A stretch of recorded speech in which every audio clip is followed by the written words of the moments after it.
Oh, live from Alcatraz. We locked in, baby. Let's get it.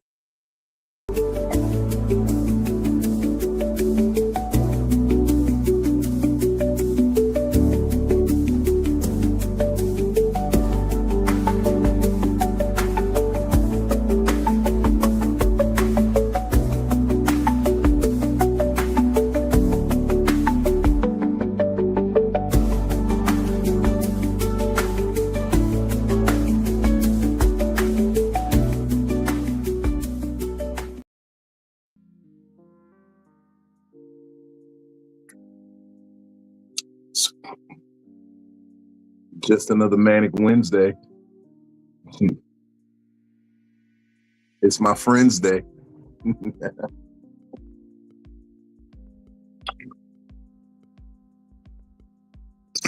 Despite the circumstances, I'm feeling quite jubilant. I'm feeling a little happier than I should be, quite honestly. And I think I was scared for a second because I'm like, why are you so happy in the middle of all the bullshit that's going on? But then I was kindly reminded that, you know, I have shades of manic depressive shit. And if you know anything about a manic depressive motherfucker, they thrive in a chaotic environment. Like I might be a little uneasy. I might question a lot of shit in the day-to-day life. But when the shit start getting hectic, that's when my true character comes through and I rise to the occasion. I'm not used to failing. I usually get the job done, you know? That's what I do. I usually get the job done.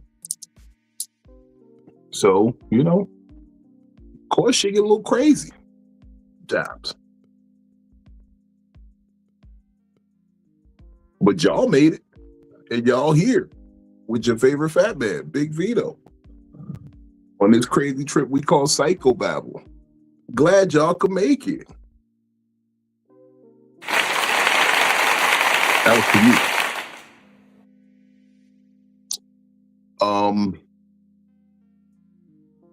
April Fools. Nobody played one April Fool's Day joke on me today. It was kind of sad, to be honest. As a comedian, I think that's sad that no one plays a prank. I was at the bar last night and I thought they played an April Fool's prank on us. It was like, the bar's closing at midnight tonight, so, you know, last call's at 11:59. And then I thought they were like, April Fools, we keep drinking, niggas. But no, they were serious as hell. They kicked us the fuck out. They kicked us smooth the fuck out. They did. And I was like, oh, I guess it ain't no April Fool's joke, huh?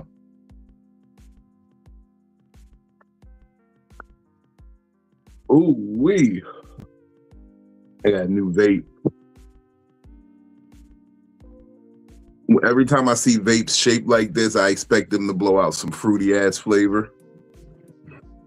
I don't like fruity flavored vapes. I feel like as a man, you should smoke a vape that's manly.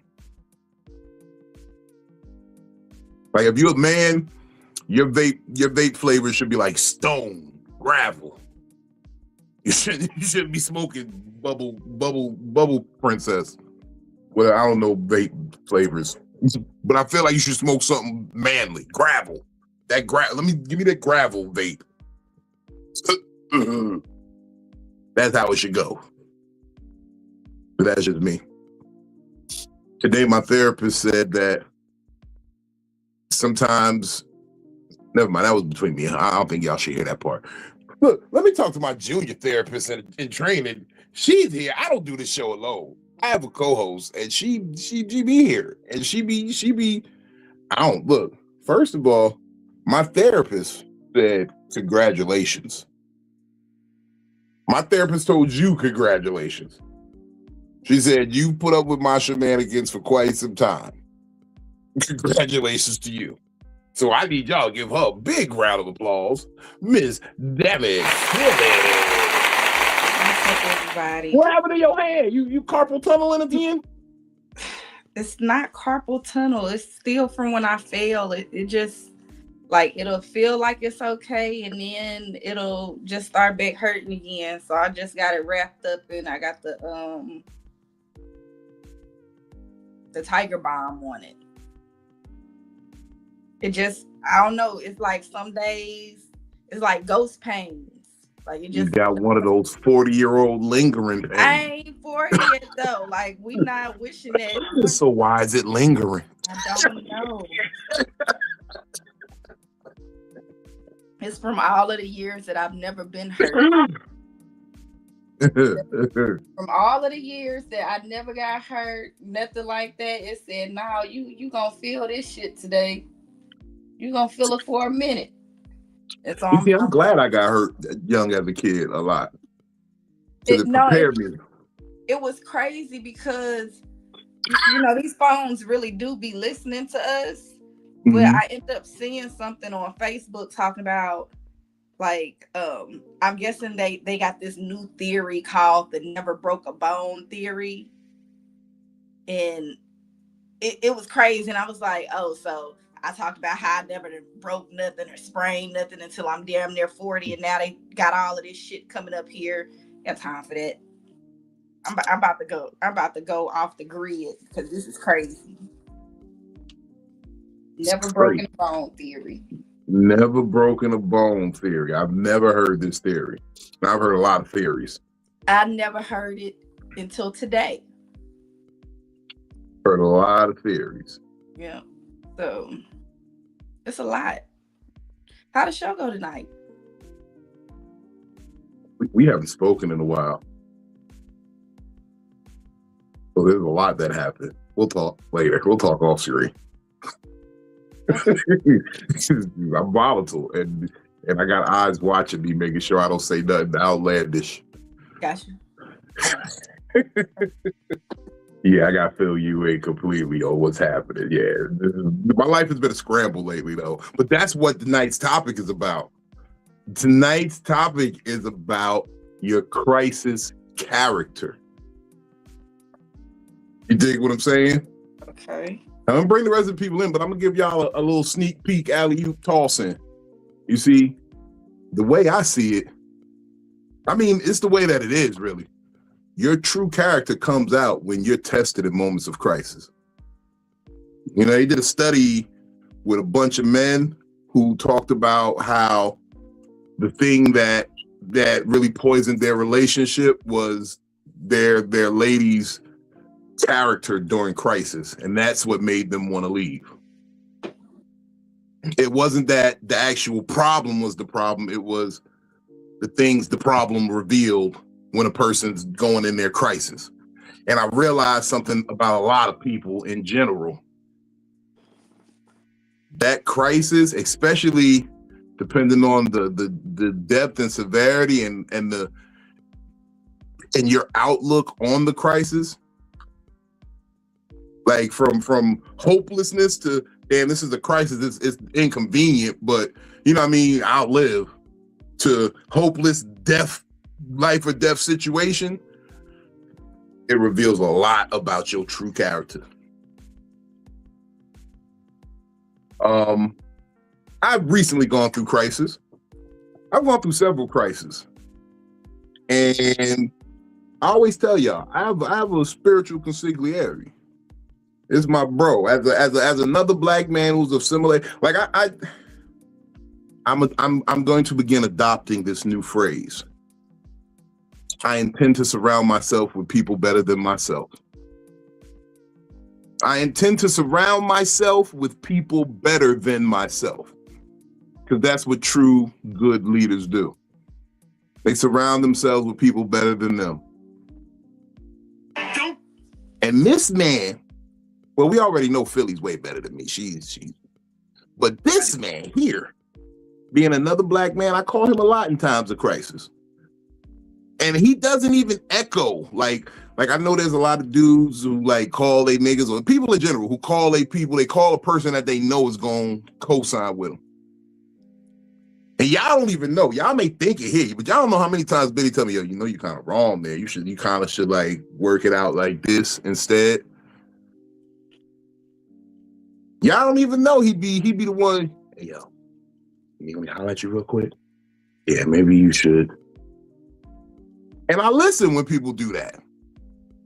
So y'all know him, y'all love him.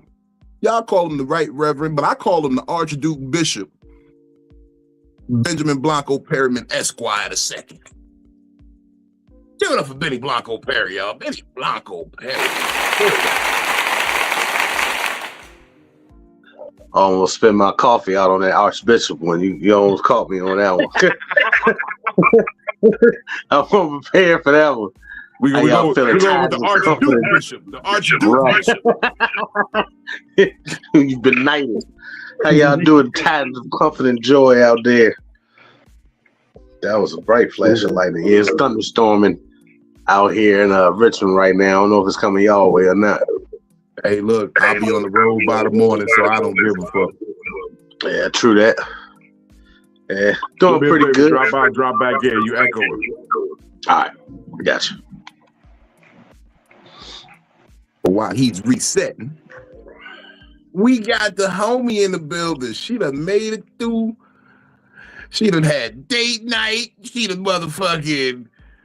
I see her back there with a drink. She holding it down. First of all, I want to say, shout out Team Aries.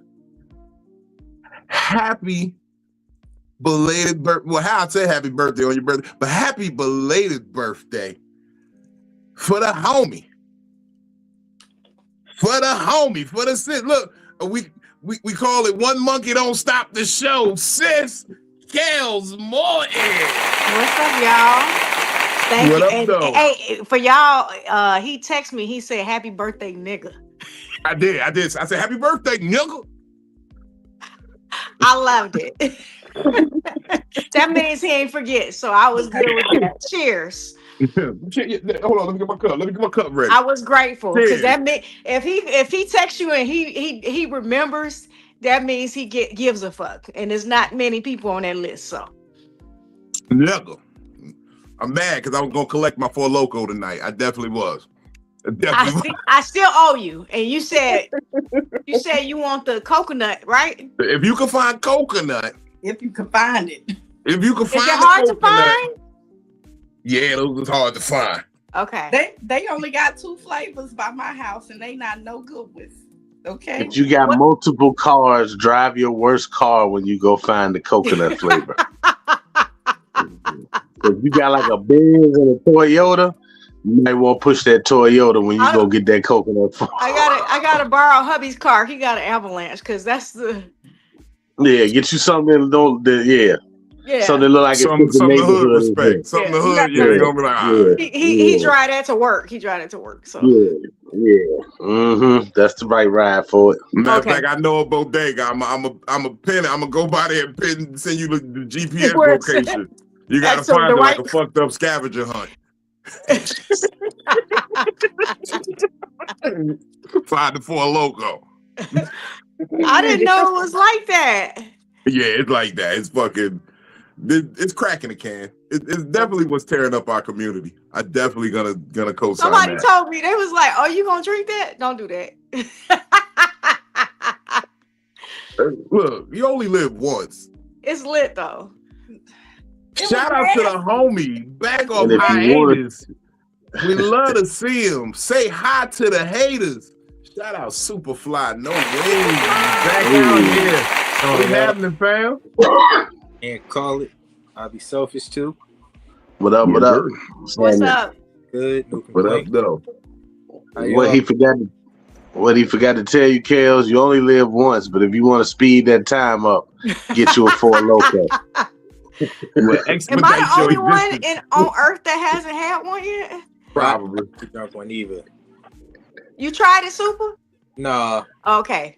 I decided. But he's a product of St. Ides back in the day too. So I am too. Oh my God! Special brew. I had my first St. Ides probably when I was like 11. The blue one. I remember. It was the berry flavored one. Yep, the mixed berry. The mixed berry special brew. That shit was delicious, nigga. Did y'all come up on Mad Dog 2020? Yeah, we had a few Mad, but you know, it hurts because it's Mad Dog to us forever. But it really that was one of the things I learned when I was an adult that really broke my It's fucking called heart. Mugen Higgins. Mogen Davis, Higgins. yeah. Mogen Davis, yes, that's what it stands for. Those are the two names that we've been saying Mad Dog this whole we've time. been saying Mad Dog this whole time. Somebody, just one nigga made it up and said, yo, stop drinking that. It make you mad, dog. And then it stuck. That shit is Mugen's Doggins. Grapefruit. Grapefruit was the flavor. Man, look, anything was the flavor because if you ice it down, it all tastes delicious. Yeah, now we'll see. The MD 2020s was quite delicious as a late teen, early 20-and. Yes. But hold on. I had a homeboy used to buy. I was on the Blue Beast real bad. That the Seagrams. Okay. Oh yeah. Yeah. Nobody talks about the Blue Beast. Yep. It was like the Zima's dragon.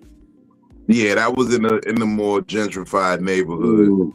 Zima's, the Blue Beast. Zima's was tail 90s too. Like those was out by 2000s, so a lot of people ain't gonna know about those. But Zima used to be that deal. Zima was that deal on a hot day when they ice cold. Like you put them shits in the freezer. They was good. Them and Smirnoff ices. Oh yeah. Give me a Bacardi Silver, motherfucker. Give me a Bacardi Silver. Bottles and James. I used to like those Bacardi Silver. Yeah, the cool shaped bottles. Silvers were good.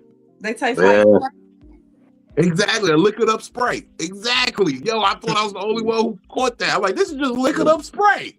And Smirnoff Ice was licking up lemonade. Yep. Yeah. Yeah, I used to say, I can drink a whole bunch of this. This tastes like Sprite. Shit, Jack Daniels had a hard cola that they had for a second. I only remember it because me and the homie, we used it was called hard cola, and it was just like a beer, but it was soda flavor. It's like it tastes like a Jack and Coke, just like lighter, like a little like not as strong. But only reason I remember these is because me and my homie, we used to go to the liquor store every Friday and just get, liquor for our party house. And I guess the Jack Daniels shit wasn't moving. So they had them shits on sale, a case of 24 for $5. Oh, yeah. We stocked up. We put like $50 worth of them shits. Let me get all of them. We'll take all these for you, Poppy. We got you. We got home liquors looking stupid, loading cases to the car. Yo, I got so sick drinking those, man. That should make your stomach hurt once you get into like 15 of them. Yeah. Not 15. 15 is wild. Contrary to popular belief, 15 of anything make your stomach hurt. Right. This nigga, 15 Coca-Cola is gonna make your stomach hurt. Oh man. 15 waters will make your stomach hurt. Yeah. 15 glasses of water gonna make your stomach hurt. True. Hey, look. I was a real drink. I never classified myself as an alcoholic, although I know that technically by definition, most people are alcoholics when you look at what they use as indicating markers for alcoholism. But I never really felt like I was alcoholic because I could take it, but like I knew that I had something like a problem. But it's like, is it a problem if you know what it is and you use it effectively? Like my thing is this, right? I know I could drink a shit ton of liquor. I know that it takes a lot to get me drunk. So when I'm drinking, most of the time it's social casual. But if I'm really drinking, like I'm drinking to get drunk. So yeah, I'm mixing. Yeah, I'm doing this. Yeah, I know what it takes to get me there. So I know I do that, boom, boom, boom. But I know for most days I could drink, and it wouldn't affect me. It wouldn't affect my day to day. Right. Like, so is it really a problem if you move like that? I've never seen your cup empty before. No. But you've also never seen me sloppy shit face either. No. Exactly. But I don't get sloppy shit face, so I think that we kind of. That's the equivalent of taking a blunt and tapping it throughout the day. Every time the high go down, you taking a couple puffs. Like, cause you don't gotta smoke the whole thing. So the way you say you drink, if you just socially drinking you a couple drinks through the day, ain't nothing but a little buzz to you. Yeah. But then also, even in that You know, social drinking, I'm good with turning down social drinking because there's plenty of nights you've seen me not drink one drop. yeah. And I'm having a great time. I'm chill. I know that the alcohol isn't gonna make it a good time. The alcohol definitely might make it a gooder time. Yeah. But So I'm it's not like- relying on the alcohol to be, hey, this is the good time. This is what sparks my good time. Yeah. Yes, sometimes I drink when I'm sad and when I'm, like feeling the type of way, but I don't lean on it to drink. I don't say, I'm having a fucked up day, I need a drink. No, I'll just be like, I'm having a fucked up day. I think I want to drink tonight. But that's like when I travel, I always have a bottle with me. I don't like to travel empty. Yes. Exactly. When I say I never seen your cup empty though, Vino, you had a cup that already had something in there, but I never seen it get empty, but I seen it get filled back up with other things. Yeah, because you're not supposed to let your cup run and dry. That's what the problem is with most of these niggas out here in the world. They keep letting their cup run dry. You had a suicide mixture of liquor though. But that's because I know it takes a mix to get me drunk. I have one of the fortunate evenings where I'm not driving. Yeah. So I could be drunker. You know what I mean? Like, it's not on me to blow into a breathalyzer. Like, I know as a big nigga, it's gonna take more for me to set off a breathalyzer. So I never really get like, I might get a buzz, but I'm not gonna blow bad in the breathalyzer, gonna be swerving on the way home. Like, but now I got somebody driving, so I want to be swerving in the passenger seat. Right. I'll be like this. Wasn't I like this in the passenger seat movie? You was driving straight as hell. I'm like, Well, you was listening to the bat wing flutter, so you. I did. I heard the. Speaking of drinks, let me tell you, I never went to Smoky Bones ever. Oh, they spot. I went for the first time last night. It's They the so spot. lit. Yeah, they Let me tell y'all. That made my heart hurt. I took a woman on a date there. The wings, they smoke them and fry them. Yes. I almost melted into the floor. Like, and the drinks, everything like $5, $6, $7 a piece. Hold the on, drinks Kels. was $5. I'm about to fuck your head up, Kels. You want me to fuck your head up a little bit? Please. On Mondays, it's buy one, get one wings. Yeah, the 6-piece joints. 6 joints, 12 joints, 24 joints. You can get 48 wings for the price of 24. Have y'all had Smoky Bone wings? They so good. I think she just got her fat boy card. You got your Pass the Fat Nigga Friday. They so good. You got your Pass the Fat Nigga Friday. I like the excitement that was in your eyes as you found out about. Then went in them fried pickles, and I had some Tito's. I spent $12. $12. Me and Sharon split them. That was a new bike on Christmas morning. Let me tell you, with a bow on that bitch, it was great. I'm sorry. Look, I was so excited. I'm gonna let you know. I don't know if you eat pork, but they ribs. Hold on, Superfly, cover your ears, staff along. Ribs. This might be the only place I'm gonna go and like do some fuck shit. Like get some, but they wings is good.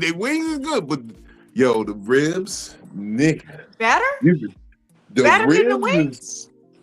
I mean, I know you. I don't know how tender you like your meat. Pause. As long as it's over 7 inches. Oh, look, the rack will cover you then. Like, is the ribs big? Exactly. The rack I don't want no baby back. I don't want no baby back. I don't want no baby back ribs. I don't want no little wiener. I need adult ribs. I don't want baby back. Big ribs. I want adult. Hold on. Is it this? Uppercase. Yes. Okay, the closest one to me is in Kentucky. How far is that for you, Philly? Oh, it's a franchise. Okay. Bowling Green, so it's like 2 hours away. Well, if you're ever in that area, do it.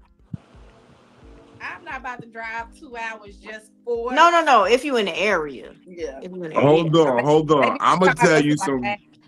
Yeah, I'm gonna tell you some real shit. I think you would fuck with there, Phil. I don't know, but I feel like you would fuck with their beans, their baked beans. I love a good baked bean. They put brisket in that bitch. Oh, so I should have ordered that too. Yeah, you should. The corn is booming over there too. The corn, nigga. It's good. The corn is The good, corn. and the cornbread. You just It's morphed I- into Fat Nigga Friday. that. I did. Okay, yeah, we gotta get back on track. Look, Sorry, see, y'all. I that's got excited. I'm sorry, y'all. look, that's but that kind of ties in because that's part of my crisis mode too. Okay. The nigga said, Now, I know some of the y'all heard. menu? Oh, there she is. What's up, Miss Juicy? How you doing, baby? Welcome to the show. Southeast in the building. Hey, Juice. what up, dude? But no, so I was talking about you good, mama. I was started talking about the crisis character. Your crisis character, because your true character tends to come out in the middle of crisis. And just like right there in that moment y'all just witnessed, the fat nigga in me will take over in a crisis. I compulsive eat. I do it. I don't stray from it. That's the reason I'm fat. I lived in crisis as a young man, so I ate and solved problems and got fat. He was like, Kale, the menu? Wait till you have a menu. Hey, it's good though. It's good. Yeah, I all lost track. of So it. she said smoky bones. I said, them ribs would be good right Where now. is that at? Where's that located? Well, we got one here in Virginia in Town Virginia Center. Beach, yeah. Yeah, and there's one in Kentucky and Bowling Green from where Phil just told us. I Y'all know got one there's in Richmond, Benny? They're franchise. You look it up, you'll find one. It's They just ain't paying us smoking no money. bones. They got to give us some cornbread or something. They got to send something this way. What's Just smoking bones. Juice, Yeah, they got good happy hour Hold on, stuff. wait, real quick. Juice, What leave is and it come called? back. Echo. You got an echo, Juice. Leave and come back real quick. Oh yeah, she got echo. Nah, But yeah, they need to hit us with the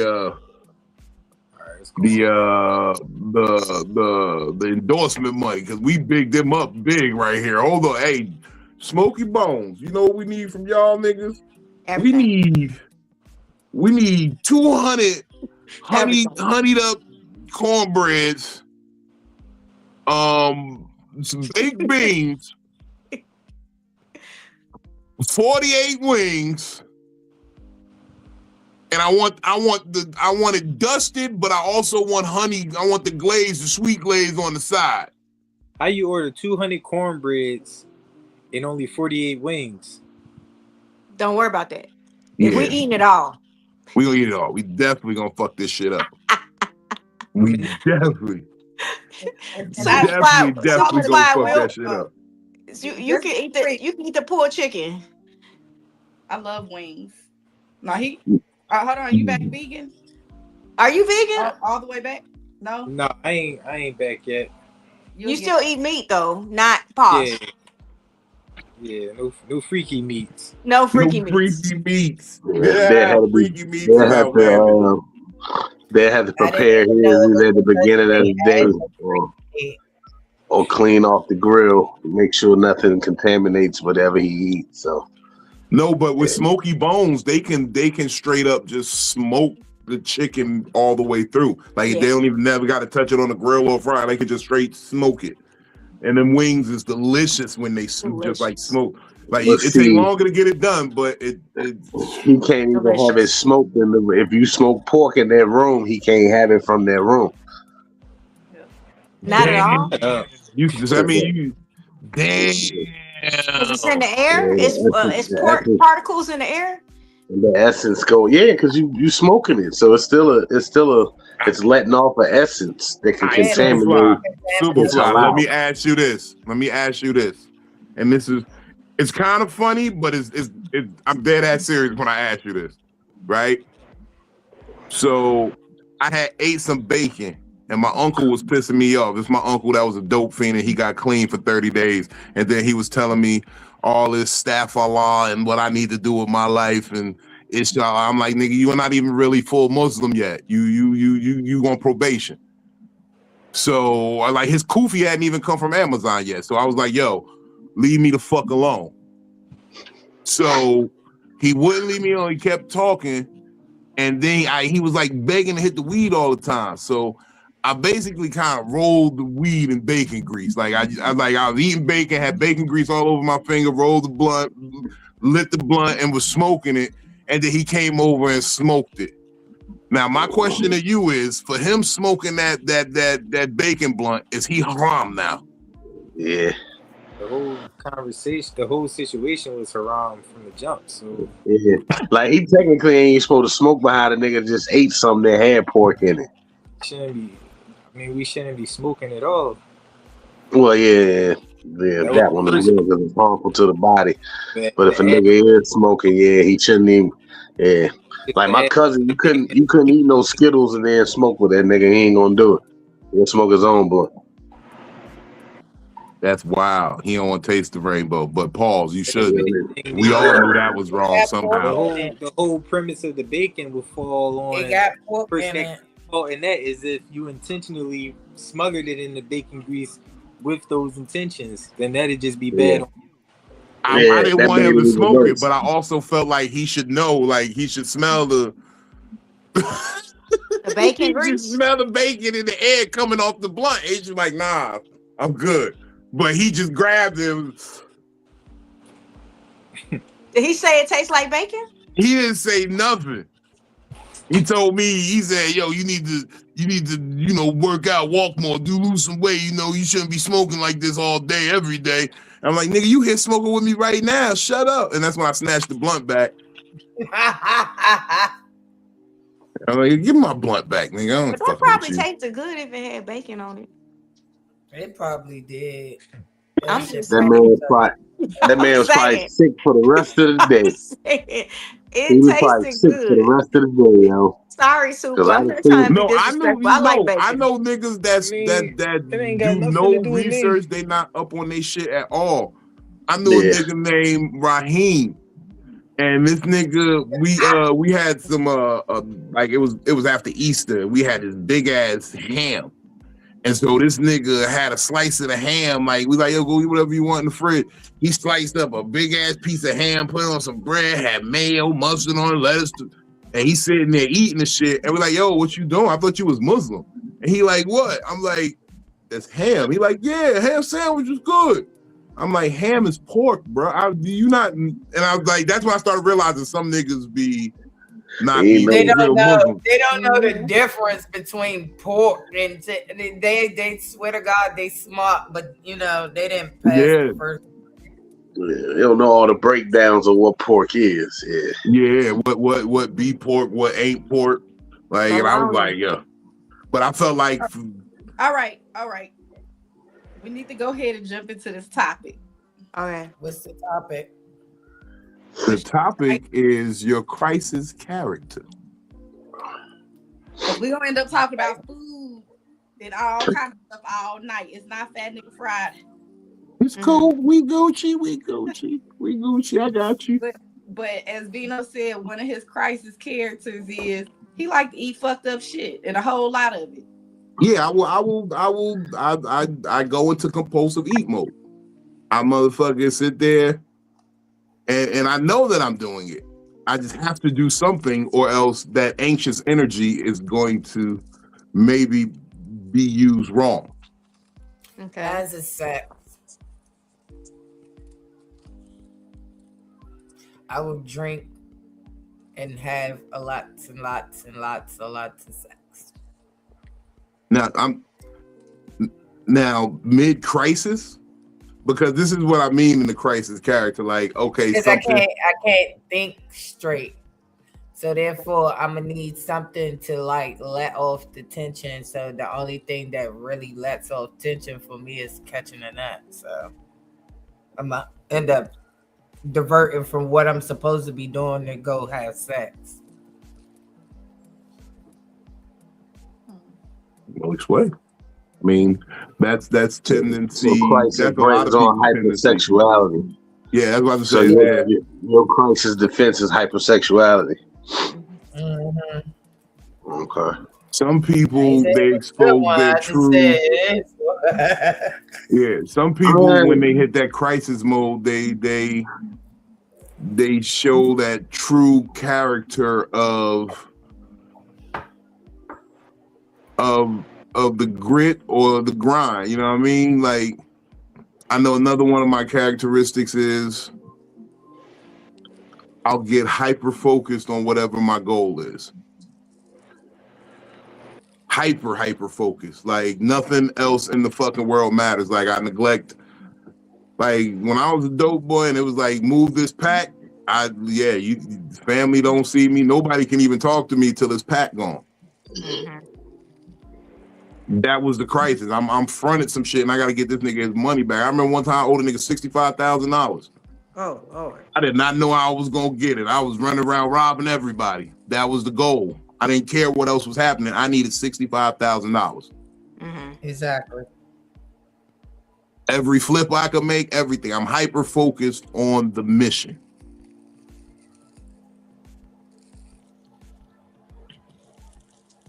Did you get Now, that? is that because that particular mission had a higher cost to it if it wasn't completed?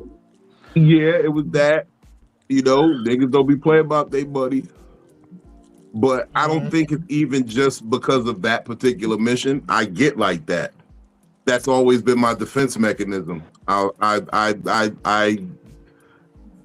live in my success. I know that I'm only as good as my last success. Yeah. There's nothing else in this world that matters to anybody else. Matter of fact, it don't even matter how successful you are. As far as I see it in my head, everybody's gonna leave you one day. And not in like this cold, like everybody's gonna betray your trust or something. Like everybody has to die one day. Everybody gonna leave you one day. I thought I was gonna be the one that leave. I was living dangerous. I was doing the dumb shit. But I outlived them all. So everybody gotta go one day. And I guess I just live in that moment of, okay, I gotta rely on myself. So this mission is the only thing that matters. Right.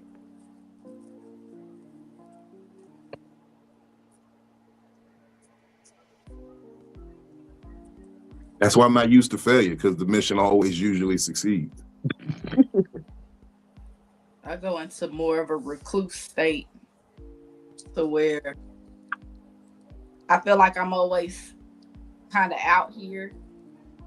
So like when I'm in a crisis, I feel like if I keep on talking out and reaching and, you know, constantly calling or texting anybody, like I don't want to do it. It's since I'm in a crisis, I know I'm gonna want to reach out, I'm gonna want to call. Mm-hmm. And I feel like and just me in my crisis mode, I be feeling like I'm bothering everybody. I'm bothering. So I'd rather recluse and stay to myself and deal with stuff myself.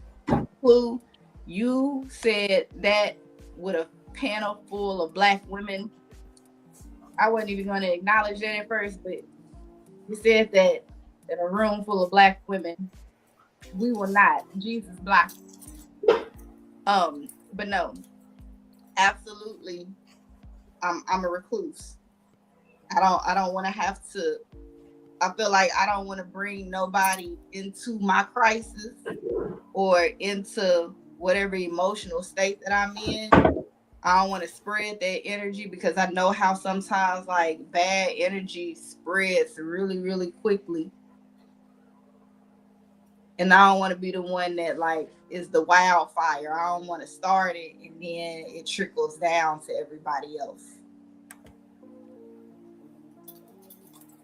No, I definitely I get on that same wavelength, you know, because I mean, and unfortunately, I don't like this. I'm not trying to start this work or this conversation, but as a man, it's kind of how you view it. Like you've been in a position where you opened up to people, and then they view you as weak. It's viewed as a chink in your armor, something to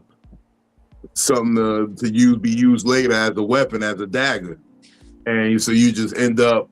All right, my problems is my own. I'll figure this shit out.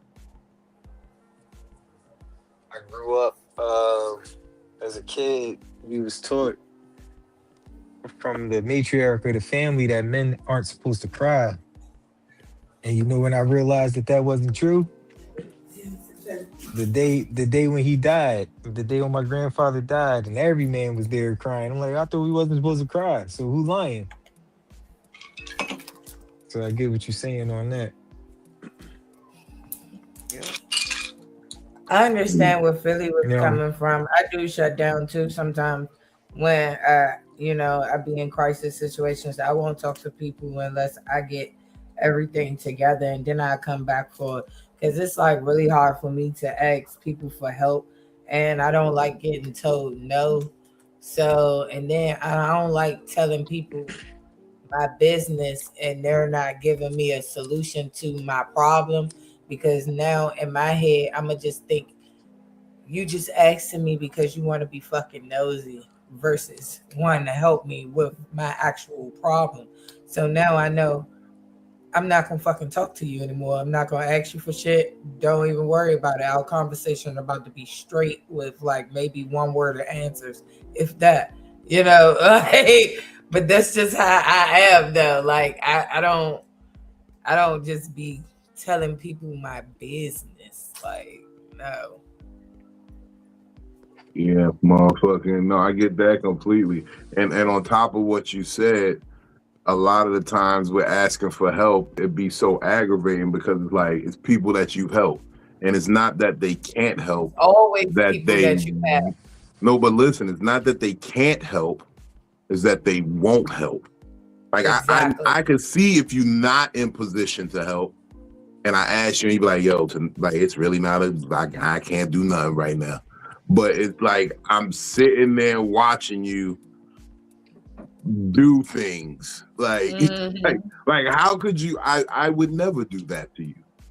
Exactly. Especially when I got it, like, and I'm not here watching. I'm not pocket watching by any means, but at a certain point, it should just add up. You know what I mean? Yeah, I'm just noticing shit. Yeah. It's like, yo, you ain't got time to come help me, work on some shit that's really gonna help my business, but you got time for happy hour. You help someone else and don't help me. You know my favorite one? When you tell a person about a show and they can't come to your show for like $5 or whatever, you be like, yo, just come fuck with me. And then you see them at happy hour on the ground. And you be like, oh. Exactly. You could have happy hour over here. Our drinks is cheaper. And I was gonna be telling Joe, just come through. And that was, back when I was starting comedy, but you start noticing that shit. Yeah, one less drink, you could have came and kicked it with me, for one less shot, for one less beer, you could have helped me out. People make time for what they want to. I don't know about but a lot of people that I go to ask for help, I'm really not asking them for help. I'm asking them to pay back what they already owe. I've helped you, and you never did come back through and pay what you owe. So I'm really asking you for a favor back. Yeah. But you see, gaslighters will make it seem like, oh, that's what you doing it for. That's what you do it for. It's like, no, I did it for. I did it out the kindness of my heart, but motherfucker, I see that you a grimy ass motherfucker. I asked you for 2 fucking nickels, and you looked at me like I asked you for $1 million. And half of the goddamn time, you already know what type of person that I am, so I was gonna fucking pay you back. But now it's like, fuck you, because you ain't never paid me back for half of the shit that you did. So, fuck it. Fuck it, fuck you, and fuck the planet that you came from. But you see, let me let you know, a manipulative person, this is what they'll say. Oh, you keeping score. Yeah, you asked, you said, could I owe you? So, of course, I got to keep the score. Right. Do you know what the economy is like these days? I'm not even no offense, but fuck the economy, fuck what current events are. Like the real long and short of it is you asked me to owe. Yeah. You said, can I owe you? Can I borrow? And that right there, by definition, is keeping score because you owe me. already cooked shrimp is 50. But you know what? Like, if you let somebody borrow something, like for me, I know if I let somebody borrow 9 times out of 10, I'm never seeing it again. So I just like say, I don't even think about it because like they're not gonna pay me, especially like my family. No, it's never Just like mark it that. off as a No, charity. don't do that. Lose that spirit right now, Kel. If you ever No, want I to go understand what you're no, saying. listen to me. If you want to go further in comedy, you better lose that spirit right now. You stay on these niggas' asses about what they owe. Hell They're gonna be on yours. They're gonna be on yours about what you owe. Every second on stage, Now, they're gonna be on. If you need it, if you get booked for a 20-minute set and you leave on 19 minutes, my bad. Go ahead, Philly. No, y'all worried about the semantics of what she's saying. Look, I don't let nobody borrow no money from me that I can't afford to lose. So if I give it to you, I got it, and I don't have to see it back. It be the principle of it all. Correct. Okay, that really be the principle of it. Sometimes you just write So things then off. you would be in a position where you would tell people no. Yeah. Let me ask you a Sometimes- question. Well, nah, see, it don't even work with you. You're a woman. It wouldn't play the same. Never mind. Sometimes you just write things off as a charity and you get, you know what I'm saying, less stress and you still get a blessing at the end of it. You do. Instead of hounding somebody for a tab that you know they can't afford to pay you back. Right. Nah, y'all not petty enough for me. I'm sorry. Now, maybe that's the unhealed me. I'm about to say I left petty alone. But I will say this. I haven't. Besides my mom and my father, like everybody else, I'm like, okay, I'm going to pay this one time. I'm going to let you borrow. They're not borrowing from me again. So if they don't ever pay me back, they're never borrowing from me again. Mm-hmm. And my thing is, I'm not. I know that Juice is like this. I'm like this. I know Superfly like this too. If you tell me, hey, Billy, I need $40 right now, I'm not about to ask you no questions about why you need it or nothing like that. I know that Vino's like this as well. You're not gonna ask me why I need it. I'm just gonna say, hey, look, I need $40. I'm gonna pay you back on this day. Y'all will send it without asking me no questions. But y'all also know that y'all gonna get that money back on that exact day. Y'all ain't gotta worry about because you volunteered that. That's how it should be. Yeah. But people will do that. They'll say, I got you Monday. And now it's been tree. And how the old joke go, Benny? It's been tree Mondays. It's been a month full of Mondays. I ain't never seen that money again. Now he went to the Caribbean, boys. Mine has been Tree Mondays, man. Tree Mondays. Tree Mondays. 23. Lord of mercy. Lord of mercy. It's been 3 old Mondays, man.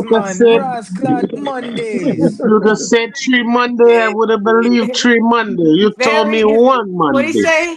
Very bad. What's it? Bad man. Very bad man. Yeah, that's how it started with me and old boy Benny.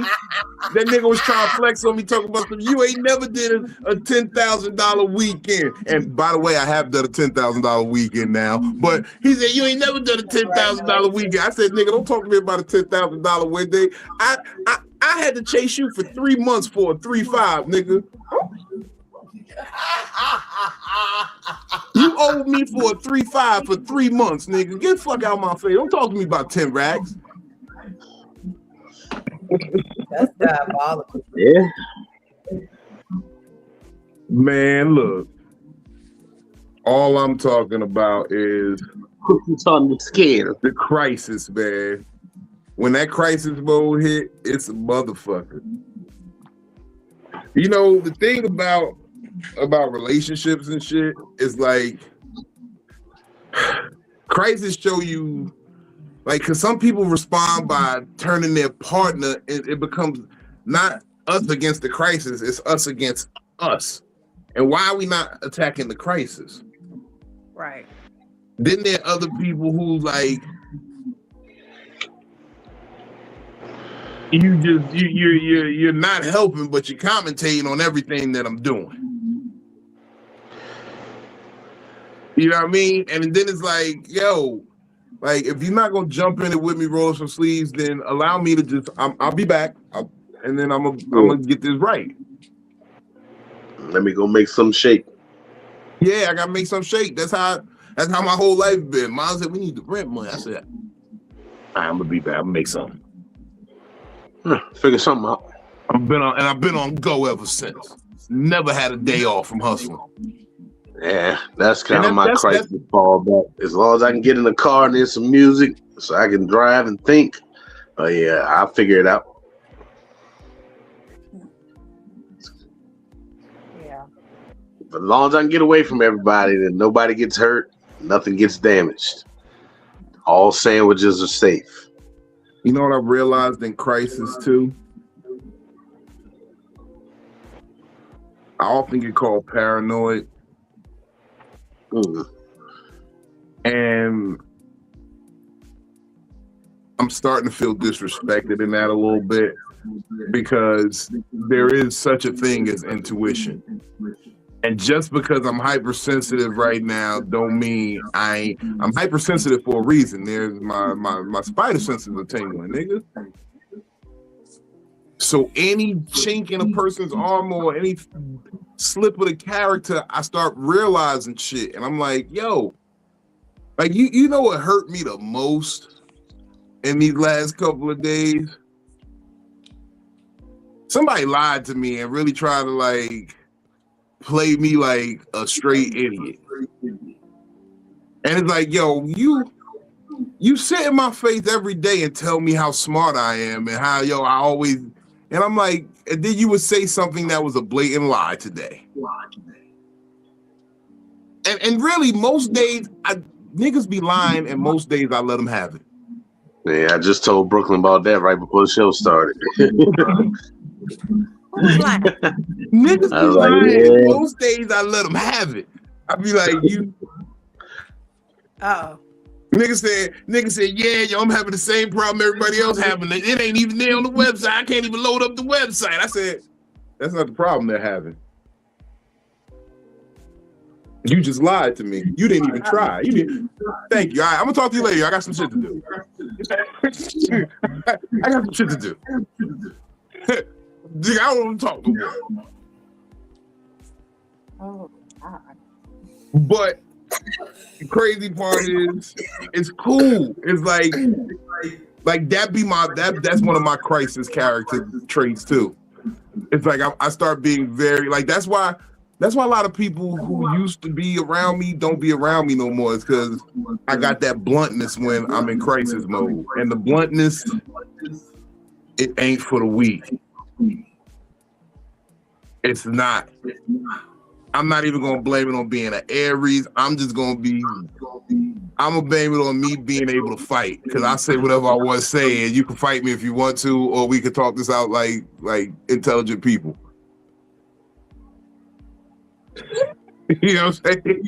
like we can fight, we can get weapons, we could talk, we could meditate, we could do whatever, but it's got to be said because it's got to be addressed.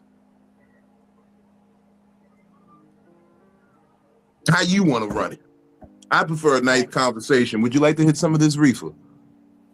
Look, even if I can't whoop your ass, just know that I ain't got no problem fighting you.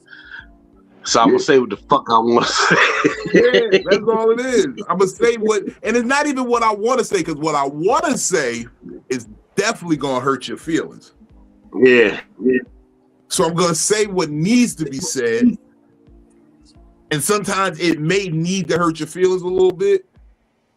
And I'm cool with you doing that to me too, because sometimes I need my feelings hurt. I find it creates the right amount of spite that pushes me to success. Constructive criticism. Yes. Constructive criticism is hurting your feelings to make you better. I love constructive criticism.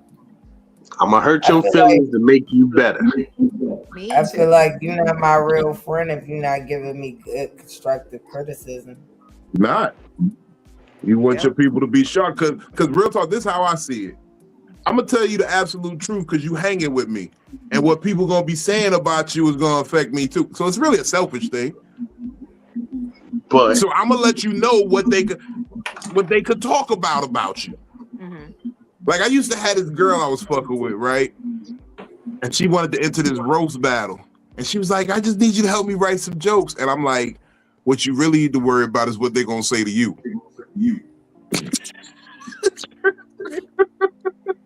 So you tried to Eminem her? No, they didn't try to Eminem her, but it was. I'm saying you tried to get her to Eminem herself, like talk about everything she had going on before anybody get her first. No, but no, because the way roast battle work is you got to be prepared from several different angles. You got to be ready for a response of some shit that you know they would probably say about you. You have to have an attack button where you can just pop off from the rip. You got to have some shit you can flip that's really kind of a general shit, but you can make it about that person if you set it up right. It's different ways you battle when you roasting. And one of the things is you got to look out for what they going to say about you because you sitting there thinking they would never talk about this and me. That's disrespect. No, they will. That's the first thing they're going to attack. And you wasn't ready for it. And now you gut punching, you shocked and you. Got you. Okay. Did the moment get too heavy? She had a lot to prepare herself for. You telling them to be rabbit going to stage. Look, let's just say this. Let's just say this. Rabbit going on the stage. She had to set up a lot of defense for the type of attack she would have took in a roast battle. Yes, because it's a lot. It's a lot. What she would have got. It'd be like, stop jumping me. So this was one of your booger wolves you was laying with. Look, it was a lot. Definitely. I don't like to say booger wolves because I have some sense in my later years. I call them homely, and then you keep that bitch at home. Yeah. She would have been. Listen, with this tutelage, she would have been well. Are we forgetting? She would have had a lot of defending to do. Are we forgetting the one exception? No. What exception? I did. I'm. First name starts with an L. Last name starts with a U.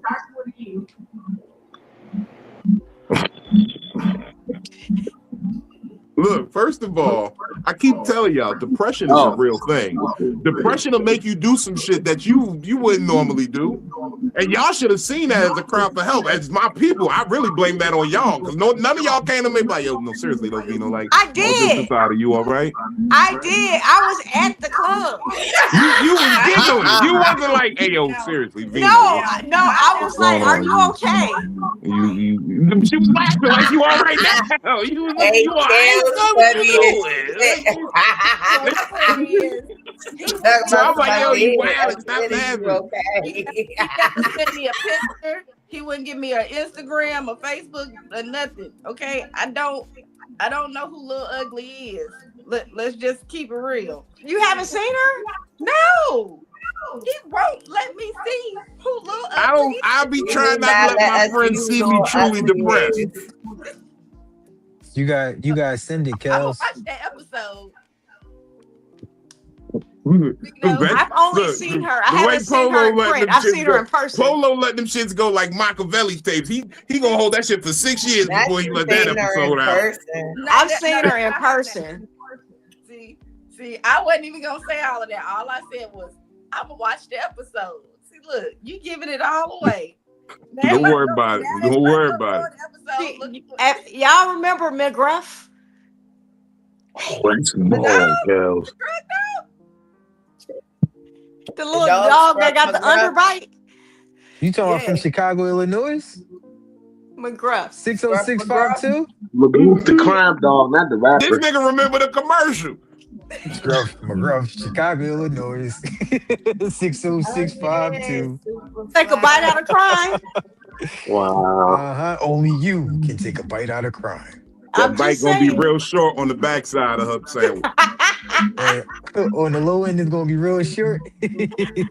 I'm just saying, if you know who McGruff is, that you don't need to see no picture. Damn, you had a French bulldog, bro? First of all, Bates Greyhound. He was French kissing a Frenchie, huh? I didn't French kiss her. That's what kind of fucked it up one night. She was riding me and then she just leaned down and kissed me in my mouth. I said, "Oh, ma'am." I was shocked, ma'am.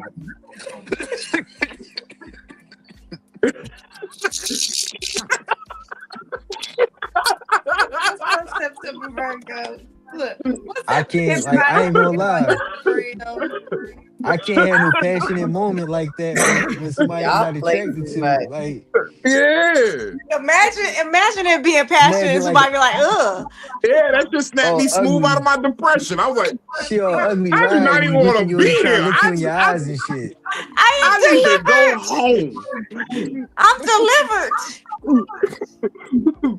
That kiss was stronger than any shot of Prozac they could have gave me.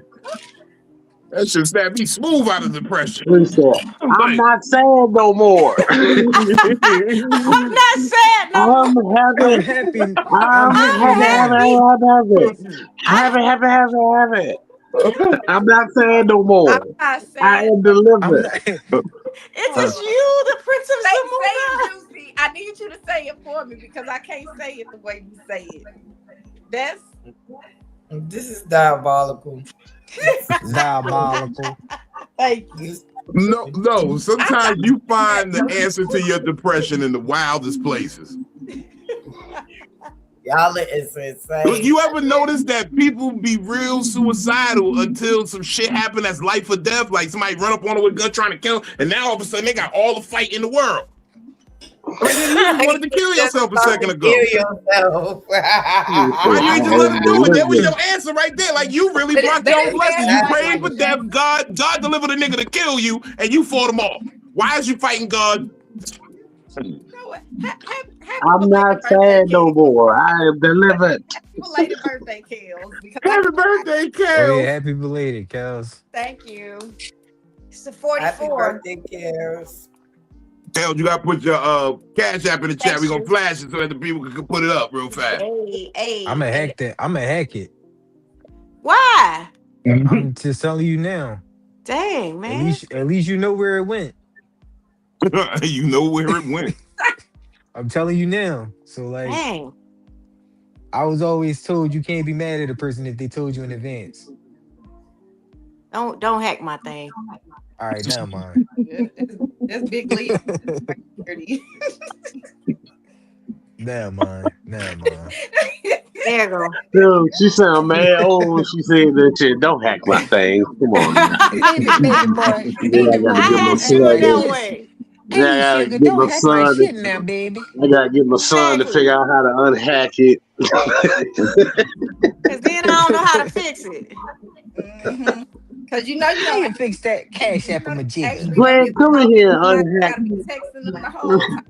Like, I wouldn't know how to text them the whole time. Gregory, Like anything is wrong. Gregory. I'm telling you that it's something wrong. Tell me how you work. Gregory, come unhack my Cash App. I'm telling you that somebody hacked it and they told me they was gonna. Well, it doesn't look like it's been hacked. Come unhack my Cash App. Come unhack it. Come unhack my Cash App, man. I got some stuff to do. I gotta go to the store. I got some stuff to do. I gotta go to the pharmacy. You know, old people always gotta go to the pharmacy. You know what Definitely you do. Damn, I miss my grandmother. pharmacy. She sent me to the pharmacy 3 times a week. I miss my grandma, yo. You know what's fucked up? My grandmother died right before my birthday. She died on the Easter Sunday. I be getting real sentimental around this time of year. It be fucked up. But she used to send me to the motherfucking pharmacy 3 times a week. And she used to use the old people, Dwayne Reed. She used Dwayne Reed. Like she ain't used no Walgreens, CVS. She used the old shit. Yeah, you real only go to the one because they knew Miss Charlotte's motherfucking. They knew Miss Charlotte's order. Yo, hold up! Oh shit! See, yours was Hold called on, hold Dwayne on. Reed. Ours is Hold called on. This is the weed right here. Pharmacy. This is what it is. I just came to a. This is how I be when I be talking to my therapist. I just have a fucking revelation. You want to know how destined and divine life is? My grandmother died on an Easter Sunday, and Easter Sunday I will be in Charlotte, North Carolina this Easter weekend. You gonna be in Charlotte, or your grandmother's name? Wow. Charlotte. Man, grandmama named Charlotte. That's So where did she you ever see from? that? No, Y'all that's ever her see name. Charlotte. That's her name, Charlotte. Yeah. No, that's definitely dope. But when you just had that breakthrough, right? All that I was thinking in my head was, you ever see that video clip where the guy be staring in the mirror and he be like, I'm retarded. And then the music started playing this shit. You ever see that, John, bro? That's all. Like, he had that breakthrough too. He was like, I'm retarded. It was It the all music like, makes sense now. It all makes sense now. Oh, I'm like, gonna send you I'm that retarded? video, bro. That's funny. That's But no, crazy. that's definitely, that's like a full circle moment though, Yeah. for real, for real. It's Easter Sunday. Man, you know you gotta tear it up for grandma, bro. Mm-hmm. Yeah, go by the neighborhood pharmacy. We had Anderson's where I was at, and if you was black, you had to come in the back door, Oh shit.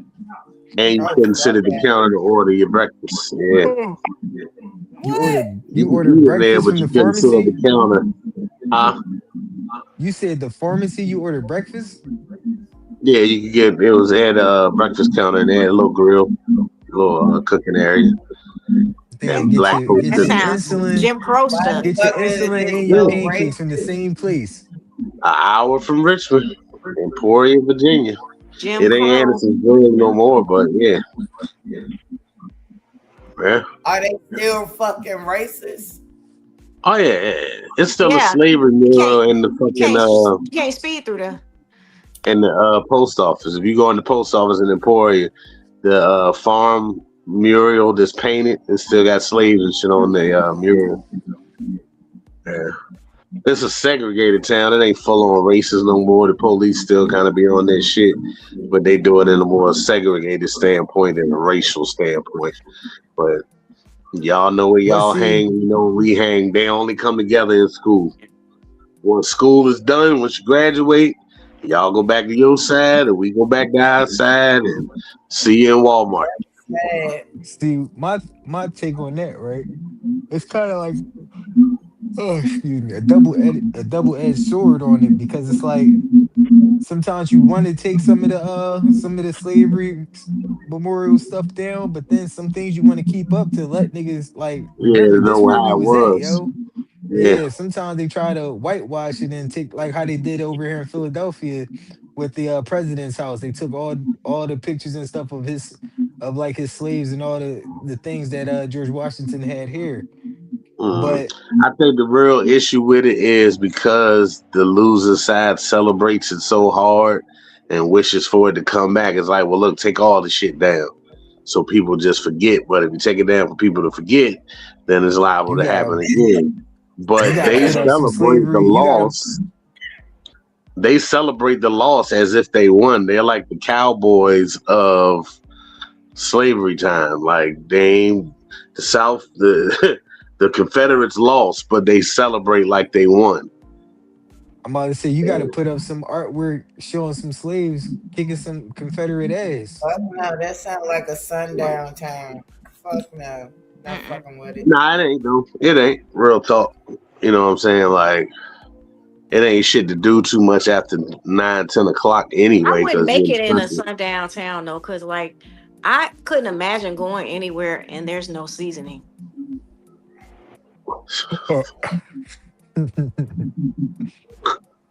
It's in no season. Imagine I tell sitting at you, the lunch counter and Hell. getting Go ahead. Go ab- ahead. abused, and none of the food is seasoned.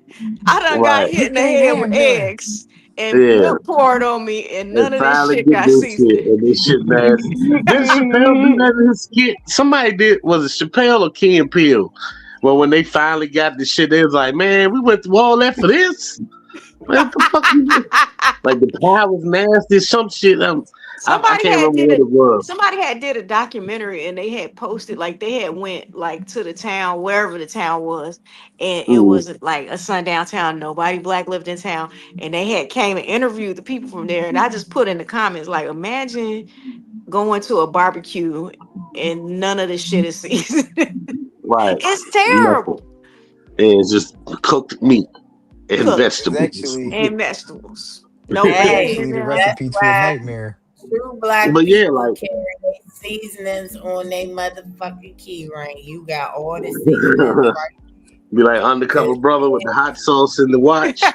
But yeah, White Wednesdays where certain stores weren't open on Wednesday because they took that day off to do their thing and to do what?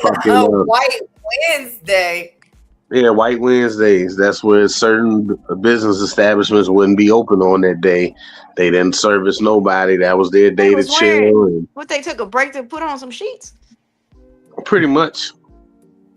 That's crazy. And you got your White Wednesdays. You got motherfucking certain stores didn't really want to sell you shit. You couldn't really. Certain stores you just knew not to go in because they're not gonna give you the best of service when you go in there. So you know not to go in there for certain shit. But you know, in the 90s, it wasn't too racist. But it was some hey, sir, I didn't order any mayonnaise on my sandwich. Yeah, we didn't put any mayonnaise on your sandwich, boy. But like, yeah, with Anderson, like. Because I swear to God, I would cause so many problems in a town. I'd be burning their houses and everything. I think it was like 95. I think 95 when they finally made Anderson stop doing the shit where you had to come in the back door if you was black and all that other shit. They finally like the city made them be like, look, you're gonna shut you down or you're gonna stop doing this. And then that's when you can actually go on and sit at the counter and like they held strong to their shit. So it's little towns like that all through the South. Like Virginia is the beginning of the South. So this is the beginning of how bad the shit was. And it gets worse the further down you go. But Georgia is fucking ridiculous. Why do people want to go in there in the first place? Like, why do we want to keep going in there and populating those type of businesses? Sometimes you just don't even know. Yeah, but eventually, once the town became more black than white, they went out of business. They're not there no more now. I motherfucking well, it was funny because you know there used to be a motherfucking place called Tar Baby Pancakes in motherfucking South Carolina, Myrtle Beach. Tar Baby Pancakes. Wow. So this was when I first started comedy. Like I got looked like. Yeah, it was a Tar Baby. It was a little man. Baby, it was the most baby racist shit I've ever seen in my life. With a triple That's the motherfucker that say, "Yo, I know how to fight, and I don't have no problem fighting." Exactly. That was one of them moments for me. I went into crisis mode. I know how to fight, and I'm saying what I'm thinking. Like, okay, that's back when I was dealing with that other dude. Remember that dude that was causing a lot of bullshit? He was trying to be a shock comedian, and we did the World Series of Comedy. And motherfucking, I'm not gonna say his name, but no, I was rolling with the wrong element. Okay, I'm mad enough to say it. I was rolling with the wrong elements of comedy, but you know, I was learning the whole comedy landscape. So I'm doing the World Series of Comedy, and that's not a bad situation. Like it showed me how the festivals work and how these other things work in comedy. So I'm like, all right, bet. Boom, we go down to Myrtle Beach, and like I'm with this group of comics, and we're trying to be on some cool shit, but that's when I started realizing sometimes you can't hang with the white boys because they want to do shit that's borderline racist. So it's like, yo, they want to go to Tar Babies. They want to go to this place, Tar Baby Pancakes, and see if it's real. And I'm like, yo, I believe it's real. It's on the fucking internet. It has a location. You can press directions and go there. but I don't want to go there. So they bamboozle me by saying, all right, we all carpooling and riding on the way home. Like, let's just stop by there and you don't got to come in. And I'm like, so they tricked me inside of the place by going, and yo, it's a black owner. Yo, this it's like some sort of joke or something. I don't know. Like, so I'm like, oh, okay, maybe our people did take. We took nigga back. We took Tar Baby back. Okay, let's do it. Mm-hmm.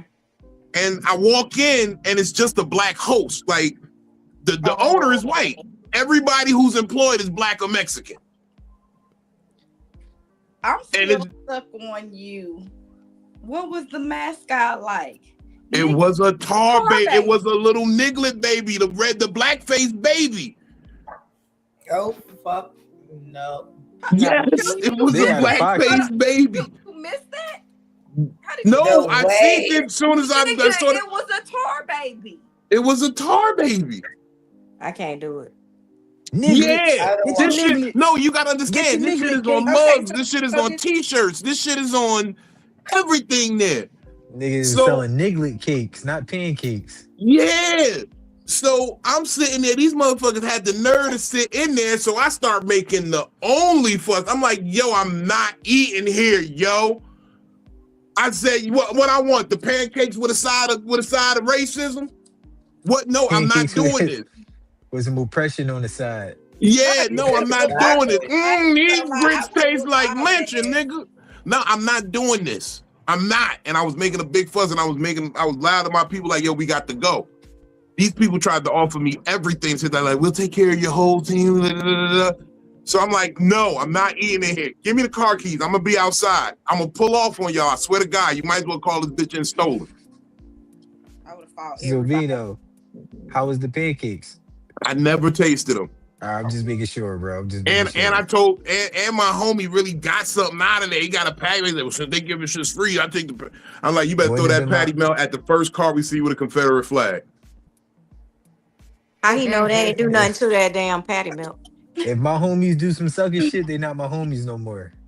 I mean, they don't be around me no more though. So you see who I be around, Benny. Benny would have never wanted to just see Tar Baby pancakes. That's crazy. But that's one of the moments where it's like, that's a crisis. And that's the question I wanted to kind of ask y'all. Like me, I think my devotion to what's right is my strongest attribute in crisis. I ain't gonna lie, bro. I would have went, took the biggest shit in the bathroom and not flushed the toilet. I don't even want to go near it. What you say? I have toilet paper in the toilet, all that, and then I'm leaving. Oh man, my stomach. I'm out of here, man. I'll wait in the car. No, I mean, look. Fuck the bathroom up though, and I'm leaving. We in motherfucking South Carolina. We in Myrtle Beach, bro. It's mad pancake houses in Myrtle Beach. Folks, if you ever buy a beach, especially on the East Coast, there's gonna be pancake houses everywhere. On Sarah, IHOP, there's a few places you can find. Besides these fucking niglet jiglets, we about to do them.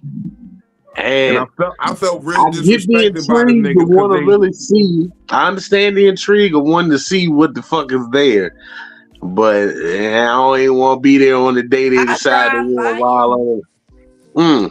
I'll buy it if anything to make sure that it's real, but to actually that bitch ain't on 85 or 95. It's closed now. Now it's closed. It's definitely closed now. But maybe 4 years ago, maybe I would have definitely took the shit. It was on. It was cracking. Niggalito. A disrespectful level shit too. I'd have fucked the bathroom up, bro. Hold on. You know what though? I'm mad that you can call up a shit like that. No, I get myself together, drink like 2 apple juices. I can't call up no shit like that. Pear juice. I can't call up no shit like that, okay? Drink some pear juice. It has listen, xylitol when it's something touching your heart, you might be able to conjure up that shit, Philly. I guess so. Like you saying it, you like I would have took it. Like how you just I would have. Like you just would have went in the bathroom and it just would have popped up on you like that. Like pear juice. I don't. I done felt all the hatred, all the hurt in my heart from my ancestors, and all the tar babies all around the world. I done felt the pain of every tar baby. Said And Okay. I done all left some around the tar. world. I I left a tar baby right in their toilet. Hey guys, let me ask y'all this: what do you feel like your best attribute in a crisis is? Like I My understand that in crisis, sometimes people rise to the occasion. my What do you think patience. is the best thing you got going for yourself in a crisis? I can My stay I calm. never patience. fold under pressure. I can stay calm. Yep. Yeah, I'm usually patient in my moments of a crisis. Even and sometimes that's also my curse too, because like I can be having a medical crisis, but I'm being so calm about it. Like people around are realizing that the sense of urgency that's going on because I'm not panicking and I'm not acting frantic or anything like that. But yeah, I would say, for me, that's what it is. The patience. And I heard other voices agreeing. I think Juicy and Kel said the same, basically, not folding under pressure and staying calm. I also know how to navigate through calamity. You know what I'm saying? Some people will see some shit and just shut down, but I can be patient and still keep it moving through shit. That is a very strong trait right there. A lot of people shut down. They get that paralysis. Me, And I can say the with same. medical, Like keep going. Like the thing, and my mother used to teach me a lot of toxic shit. And one of the toxic things is that I mean I use it positively, I guess, but it's like, hey, they don't give a fuck that your daddy died. The rent still due at the end of the month. Yep. No matter what the fuck you going through, the world is still moving. Don't let this shit shut you down. We're at the point where now you without because you shut down. She used to show me so many bitches that were for because she used to run around with all these little ratchet bitches would fold under pressure. I admire that about my mama. Like I wish it wasn't like that for her, but I admire it for her. Like I get it. Don't fold under the pressure. Don't sit there and buckle. And I think that's the thing I'm trying to teach my kids. So like we was about to go to the grocery store one day and I walked outside and my tire, I didn't know that my tire was flat until I started backing up and I could feel it. And I was like, oh my, feels like something fucked up going on in my car. And then I got out and it was completely flat. And Jeremiah is one of those people, he sees something wrong and he's like very animated that there's something wrong. Like he's, oh my God. And I told him, I said, well, Jeremiah, it's just a flat tire. We bought the car has a donut. So we have a quick in the moment fix. Let's just get the fix done. And so in my mind, I wanted to go off too because I'm like, look, I don't want to have to buy a new tire. Tires is expensive right now. Like, I don't know what's wrong with the tire, but in the moment, let's fix it and then let's worry about everything else later. So that's I think that when there's things that I have to deal with on my own, I kind of freak out.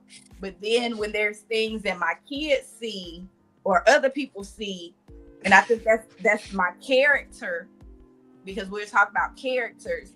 I think that I handle certain situations if they're public and if they're private. If they're in front of somebody or if it's just me by myself, I handle all of these different chaoses differently. Had I been by myself and I seen that tire was flat, I probably just would have, what the fuck? Why this shit happening to me today? Today was not the day that I needed this shit. And I've had it happen. I've had certain situations happen where my kids wasn't around and I You just tell the truth. You'd have drove flipped on the it. fuck out. If you was by yourself, you'd try to drive on until you got to the air pump. It was completely flat. It wasn't right. going nowhere. But I would have completely flipped. What the fuck? Why does have to happen to me today? You drive on that flat tire, you feel like buying a new rim. No, I would have had to buy a new rim. Yeah. I didn't go nowhere, so the rim was safe. No, I drove a clean mile on the turnpike. Crazy. On a flat. It was in the back, but I was like, fuck that.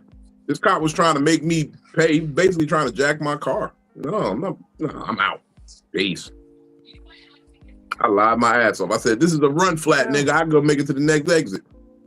And then I got off and I was able to get a tow truck. But he was trying to make me get one with Bill.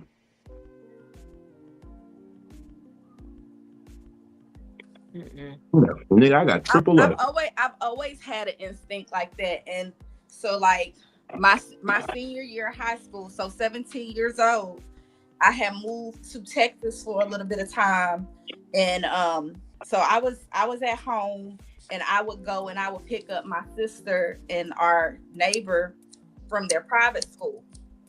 And one day I was driving, ended up hitting something in the road, flattened my tire. And so I'm the older sister. I got 2 kids, and they're like, oh no. And I had to keep calm. And my dad had already literally had just taught me how to change a tire. So I'm on the side of the road changing a kid, 17 years old, with 2 kids that are 8 and 9 years younger than me, remaining calm, changing a tire. But again, as you should.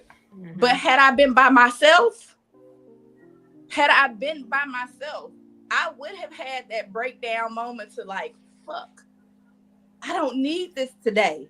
I got shit that I'm trying to do. I got places I want to be. So right.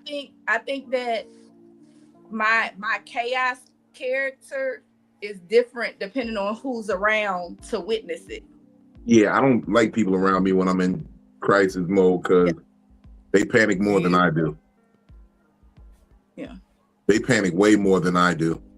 And that makes that freaks me out because it's like, I've been in tougher jams than this. Yeah. Yep. Calm down. Fall back, small back. Well, and then I don't like to look like I'm afraid in front of people because that's how you get taken advantage of. So as a woman out here, if I seem afraid or panic in front of a whole bunch of people, that's how you get taken advantage of. That's why they be like, oh, well, take the man with you to the mechanic. You know, all of that bullshit. So no, I know like in certain situations, I have to handle myself a little bit different everywhere.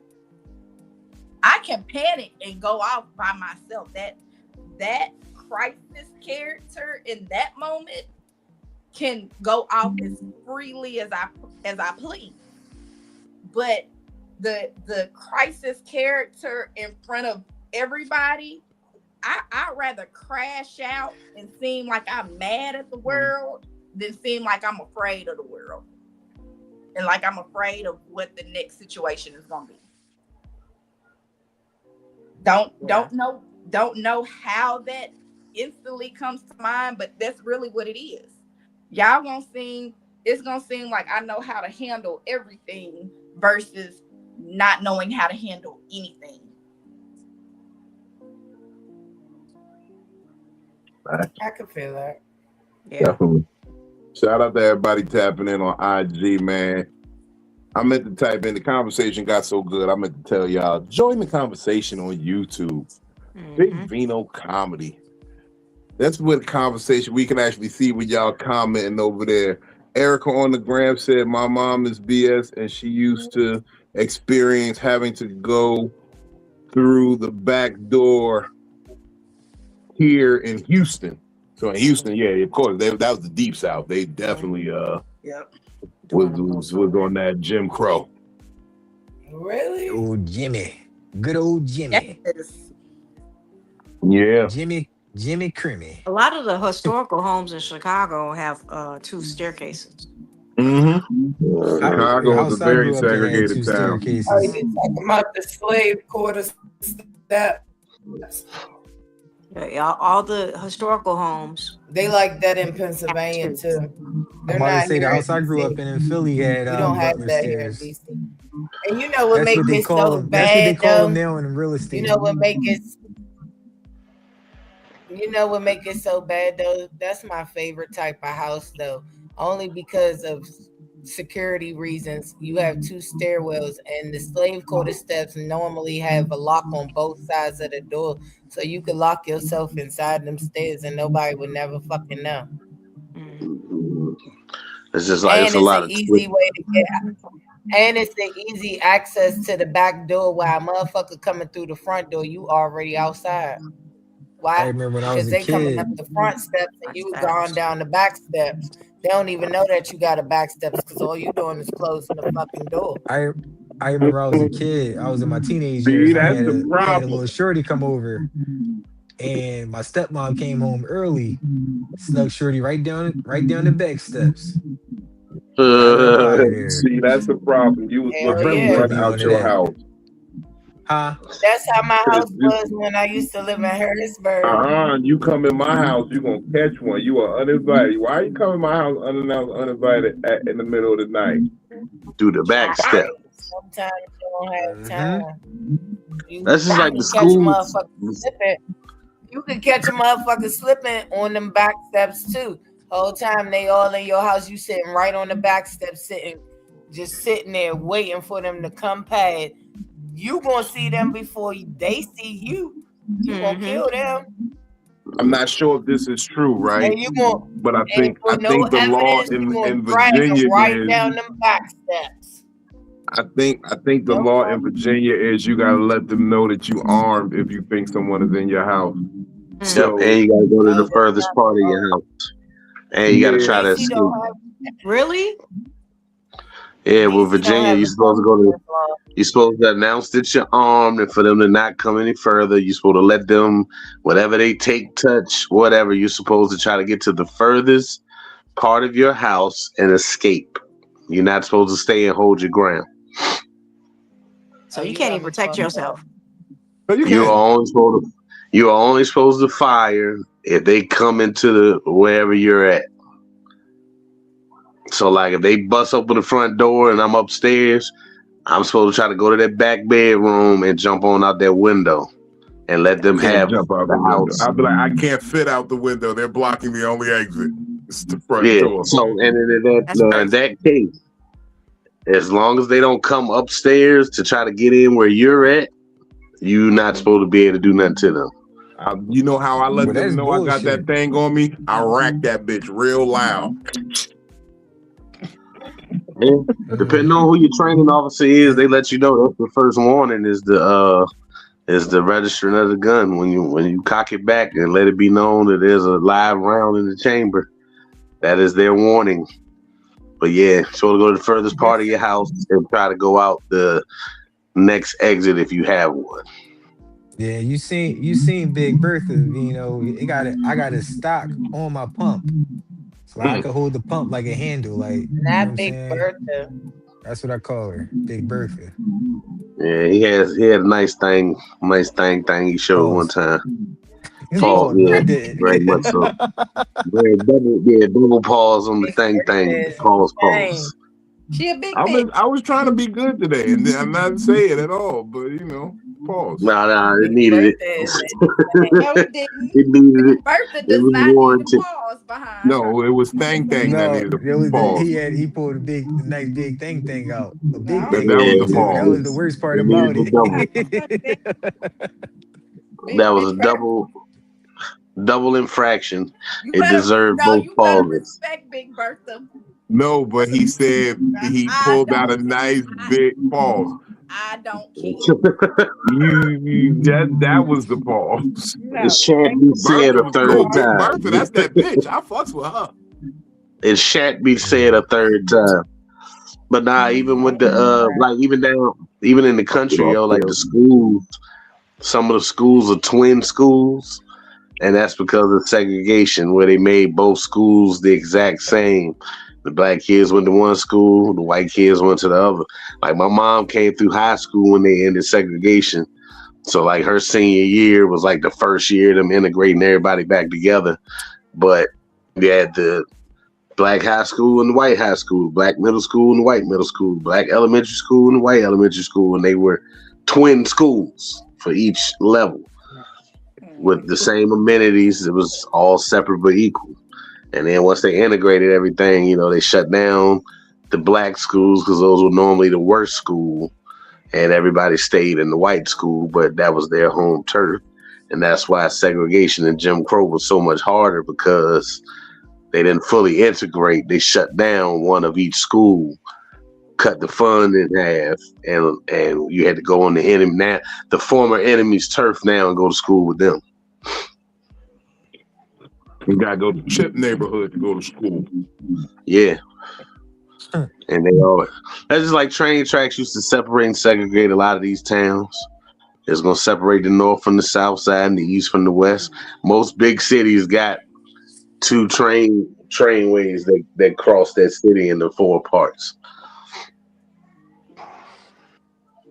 Yeah, that's why I didn't want to work for FEMA back during before Barack got in, because they was talking about how they was gonna take over.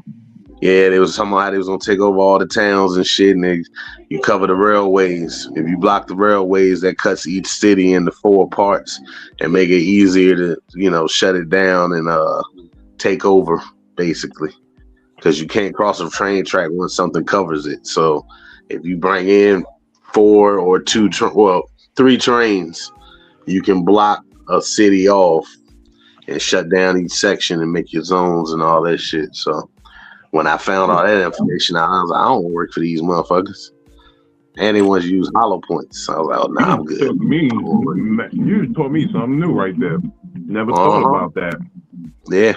That's how you shut down. If shit ever hit the fan, that's how they're going to do it. They're going to bring the trains, and that's going to split your city in half. And then they bring another one that's going to put it in thirds, and one more train splits it in fours. And then they can shut down each section. And no food, no way in. Yep. No way out. Train tracks is the grid across the nation that will cut that bitch into squares and chunks. So my cousin is ex-military, right? And this nigga was in conversation with my brother and myself, and they was talking about, you know, if you ever had to clear a house out. So he like, you know, everybody thinking running, shooting type of time and all. They said, no, I sneak in through the kitchen, cut the gas line on the stove, then go upstairs, hop in the tub, and, you know what I'm saying, blow that bitch up. So I'm like, damn, he's saying that shit like you would survive it. No, definitely I would survive it. Nigga, he's saying it like he did it already. Like, right. You already completed this one. You want to tell me? He's like, well, that's simple. What I did, I mean, what I would do. No, I definitely would survive it. He said definitely. Like, there's only a few things that give you that definite type of feeling. You feel me? Experience or seeing it happen. You did that shit. Yeah, that train track shit fucked me up. I was 20-something when I figured that out, and I was like, oh. I was like, yeah, it is trains in every city. Even the smallest city got at least 2 main tracks that come through that bitch.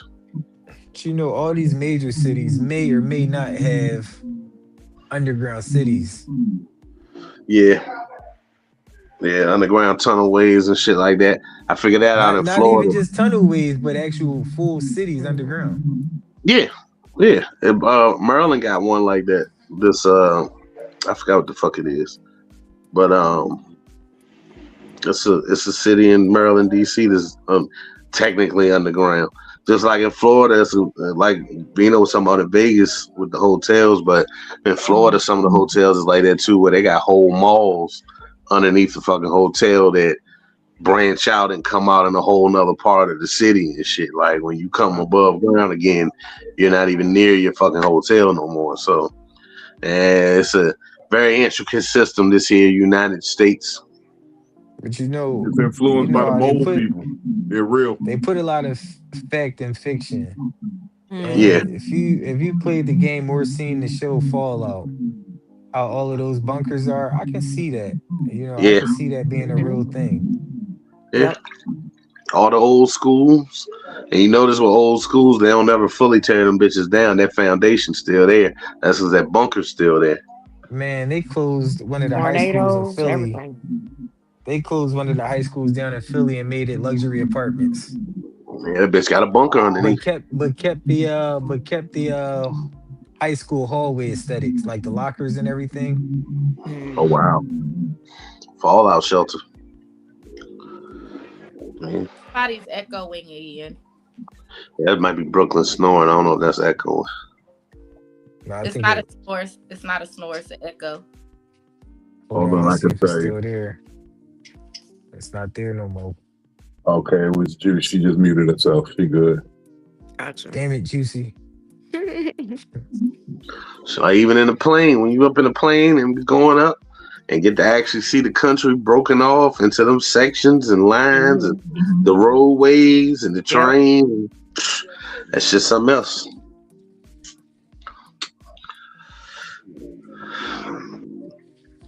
It's it's crazy.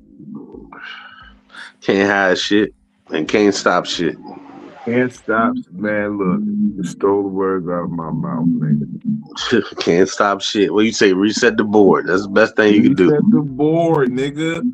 What you gonna do? Quit? You gonna stop playing just because they flipped the board on you? That's like saying, yeah. Let me tell you. Let me ask you a question, y'all. You playing a game of Monopoly, right? Mm.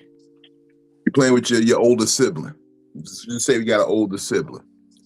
And the older sibling always cheating. They always taking a couple extra $100 every time they pass go. They pocket in hotels. They motherfucking they cheating you every single time. But you get a run of good dice. You know what I mean? So you done came up. Now you done turned the whole table. You own that whole side. The boardwalk, the motherfucking Marvin Gardens, nigga. You own that whole side. That's you. And now every time they hit that corner, they paying you big. You got hotels on top of hotels. You getting that good money. And now you about to win. And they parked up right there, and they about to spin that corner and they gonna hit you. And they flip the board over because they know they about to lose. Not even so much that they about to lose, but you about to win. Now my question is this: what you supposed to do? Do you never play Monopoly again because somebody flipped the board on you before, or do No, you? you take that victory. That's a victory right there. I made That's the the nigga quit. victory right there. Right. And you reset the board and play somewhere else.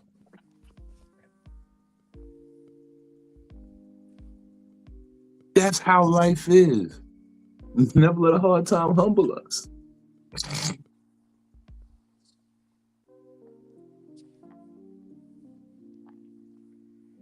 The one thing I like about my little situation is that I'm good in the crisis. I saw a post that said, you the person that call people to get shit done. I'm the person that people call when they need to get shit done. We not the same. Like, I'm the get shit doneer nigga. The get shit done, her nigga.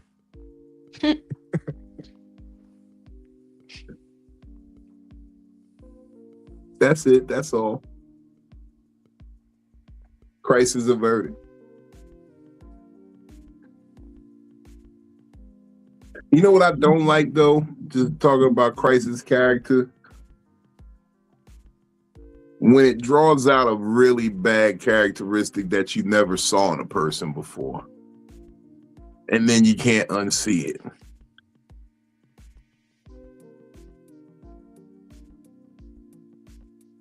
And it's like, then you go back and you start hitting your revisionist, eye, and you're like, oh yeah, when that happened, the motherfucker did this, and when that happened, motherfucker did that, and you ain't never really been there.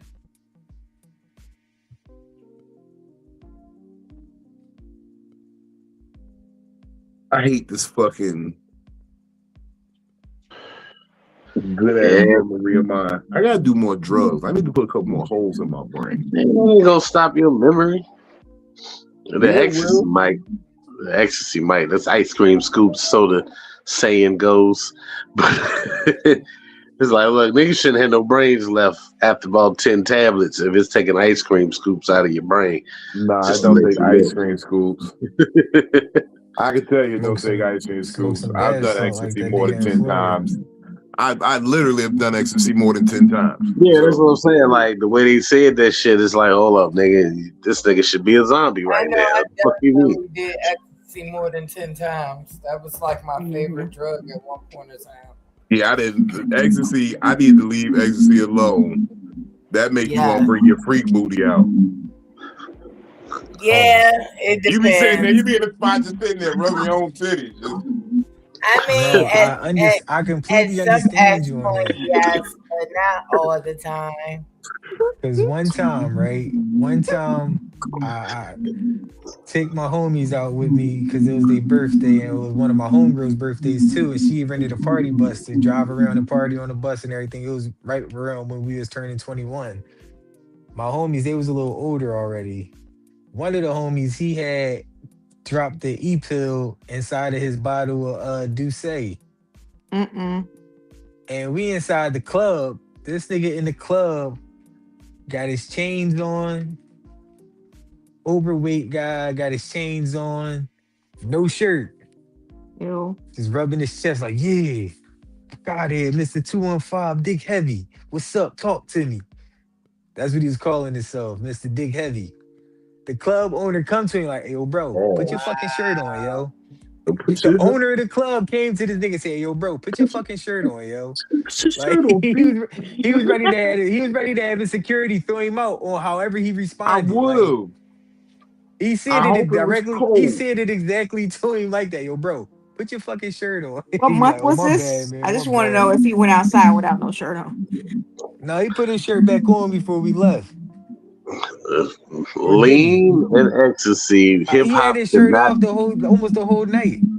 Hip hop could not make me try it. I was good. No, it wasn't hip hop that made me try it. Like, I was moving them to E-pills, and that's why they started rapping about it.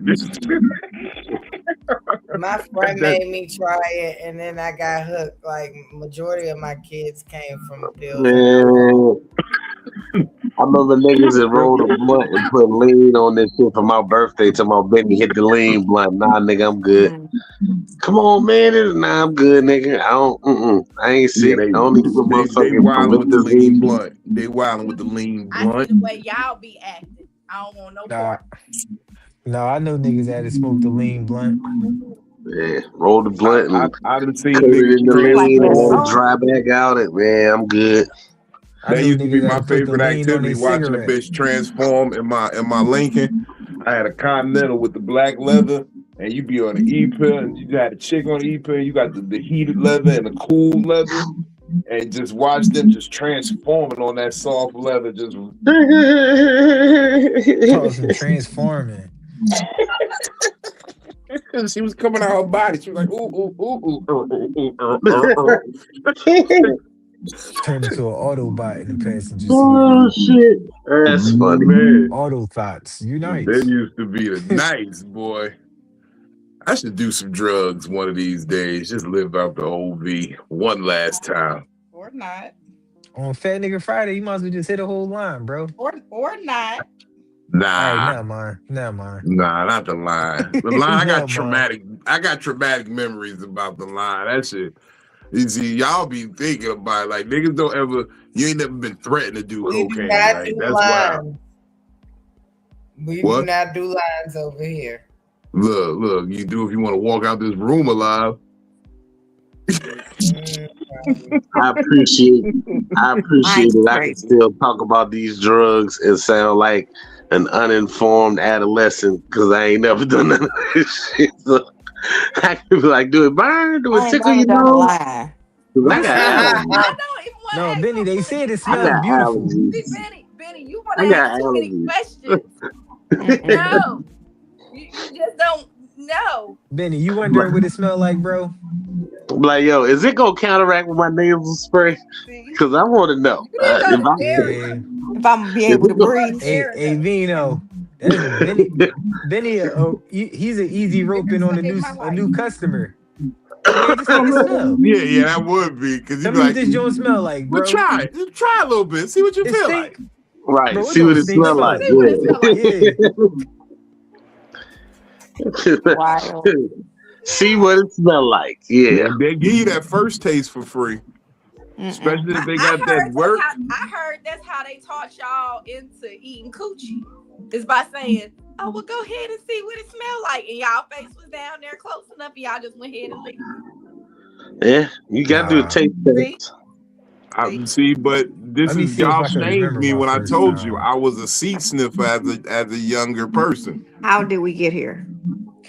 My bad. But that's how It it was started, and that's Yeah, how right. that's how I got touched when she was like, "Oh, you want to smell? You want to smell something? Come in." I've been here for 2 Mondays now. 23 bad men. Now it's been 438,000 Mondays I have eaten a coochie. It'd be my fault. My bad, child. Oh man. I ain't try to do it. I ain't try to take us there. But see. What? Go ahead, what? It's all good. I ain't mean to bring it. Look, Kel said, "How did we get here?" How did we get here? Because I just It felt was it a lot. spiraling out of It control. was my I fault. left. Let's talk We about were left it. at Albuquerque. I feel like, versus talking about doing drugs, let's bring it back to sex then, because I read. It was a left at Albuquerque. Once we started talking about drugs, it was like, okay. Mm-mm. Started talking about listen. seat sniffing and all the other stuff. That's It how just the went old downhill drugs from there. downhill. Now, You all say these, that's how the make you older do. women get you to get niggas to eat coochie. They say, "Here, sniff it real quick." Smell it. Smell it, yeah, and that's how she Hey, got me, the chick who hey, hit me, Vino. because I was sniffing her seat, and she like, "Oh, you want to smell something? Come here." Come here. And next What if thing you I would have sniffed knew, that seat and it smelled like the worst ass? no, she had some good smelling coochie. I ain't gonna even hold you. I never tell people that out loud. I just let them assume that it was some foul smelling old bitch. No, she was a gorgeous. It's like I could have been abused by somebody way uglier. No, I don't feel like anybody that tells you to smell it. Mm-hmm. Anybody I could have been abused by somebody way it's always ugly. gonna smell good. Okay, if they tell you to Pheromones. smell it, they know it smells good. No, but she didn't know she Pheromones. was gonna tell me to smell it. She got up out her seat and I went to go. And she was like, and she caught me. She came back faster than I thought she would. And I was taking a deep with her. Oh my goodness. And then she was like, but they say don't victim blame. So I would say, before I would say I was just a nasty little boy. But she'd still, at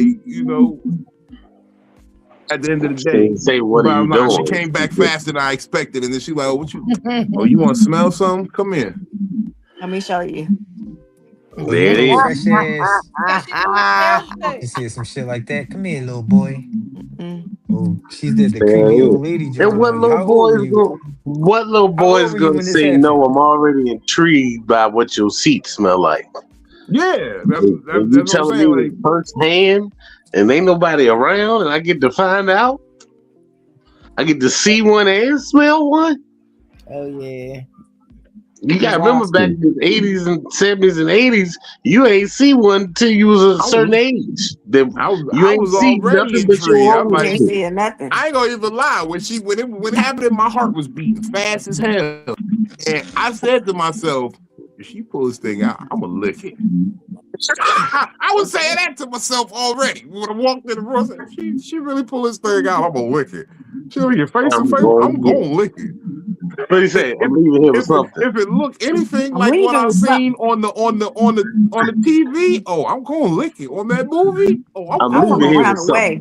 I'm from around the way. I'm leaving with something. I'm leaving with something. I'm gonna lick it. If it look like the one on the movie that I found in my uncle's, I won't lick it. Diabolical. I'm leaving with something.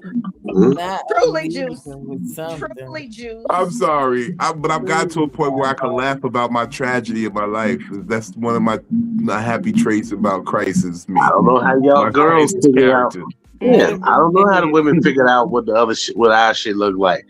We figure out by finding somebody magazine or finding somebody tape, or like he said, you sniff a seat and you get caught and front row I don't seat. think that happened to a lot of people. I think that was kind of weird. Now that I really think back on it, like, you know, but part of trauma is thinking things are normal at first and then coming to understand that it wasn't. You know what I'm saying? So it's like back then I thought I had a win. I had a early win. I'm sitting there telling my friends, like trying to convince them, like, yeah, no, it's true. Yeah, I was babysat by my mom's friends' daughters and did a whole lot of experimenting. And yeah, so trust me, it happens. Yeah. Had a whole adventurous I day. ain't gonna lie, man. When I play back my life, man, it was somebody I probably she should have probably got locked up, man. Even though men have that. Even though I was 17, she still could have got locked up. If the roles were reversed, you would be. If you were the older one and she was 17, you would be. But we've rationalized that as a double standard in this society long ago. I got an old head. I had the old head joint from my job. That's how I was. She was like 26. She knew damn well she shouldn't have been at the crib. Now the I guess the more tumultuous part of it is for them to know to try that with me, meaning someone had to have tried that with them. So it's like, where did they get it from? Because if they knew to do it with me being a little boy and them being two girls, who did that with them to make them want to do it with me? So, you know, that's the part where you gotta, you know, where it gets a real slippery slope once you put the knowledge to it. So, but for boys, that's our double standard, and it's changing that it ain't a double standard anymore. But you know, no, as men, we're still is. Yeah, we're made to be promiscuous. We were frisky. So they got a whole movie about it, bro. It's called How Stella Got Her Groove Back. If that movie was called How Steven Got His Groove Back, they'd be like, he shouldn't be with that young girl. She needs to learn. She's not even mature enough to be with him. Ask me, am I lying? Somebody tell me I'm lying. If that movie was called How Steven Got His Groove Back, he's out of pocket. Why he going to the island and bringing some young girl back? Stella. Oh, Stefan started shining again. And he had the freshly shaven lip. You know, the pedophile lip. You can't tell me these, Stella. You can't tell me these things. You can't tell me these things, Stella. This nigga got a soul patch now on his chin. Y'all are diabolical. Y'all know that. This nigga 48 with a soul patch and a 26-year-old chick. And his name really ain't Tay. That nigga name ain't even really Tay. It's something else.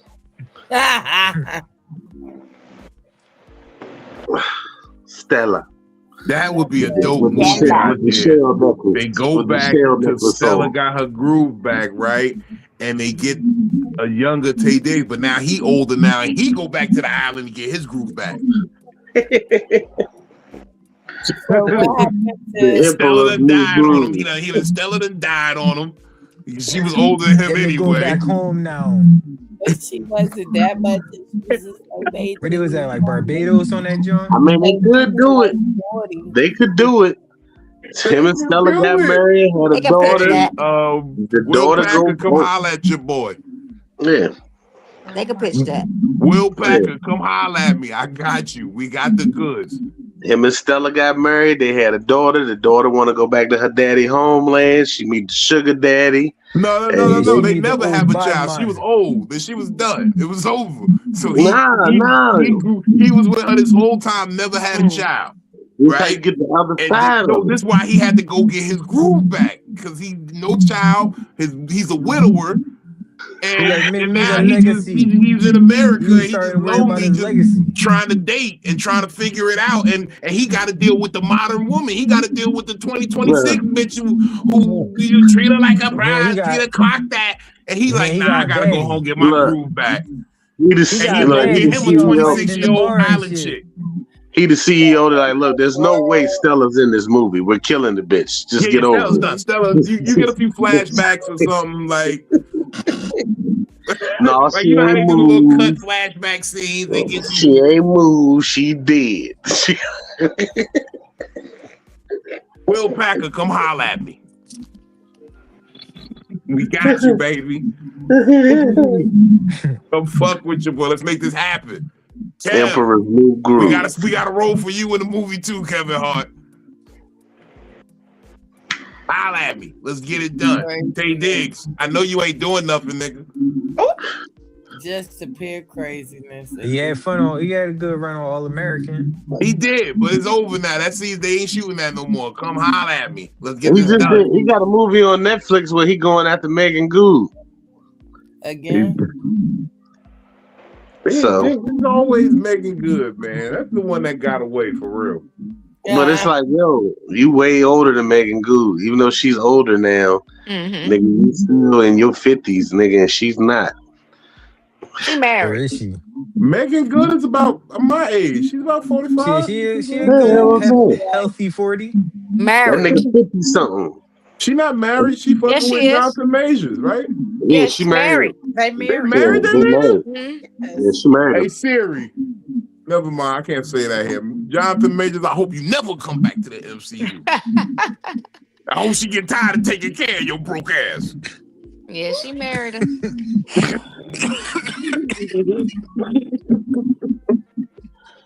Come home, Megan. You see, big nose nigga. How you gonna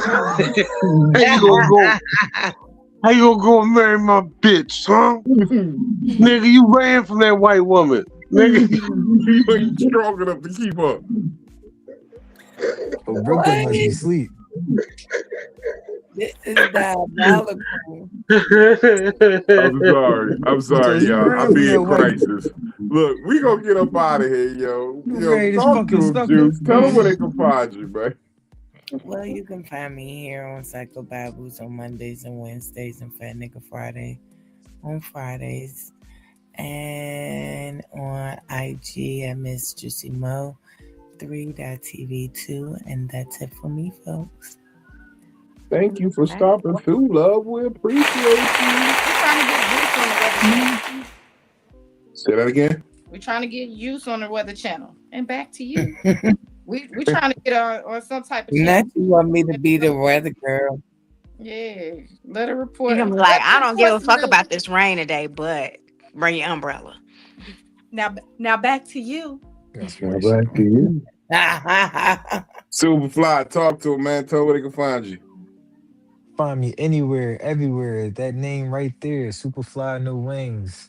SUPA Fly, NOWINGS.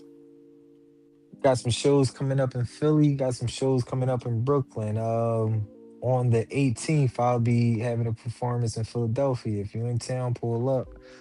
On the 24th, I will be in Brooklyn. On the 25th, I may be either in Brooklyn or Philly or both. Who knows? It's a lot going on. On the 29th, I have a online performance with Air It Out Radio. I'll be their featured artist that night. It's an hour performance, so y'all gonna get a nice selection of my catalog. Me and Cupcake will be there. Just keep growing, keep glowing, shining and grinding. That's all we can do, man. Shining, shining, shining, shining.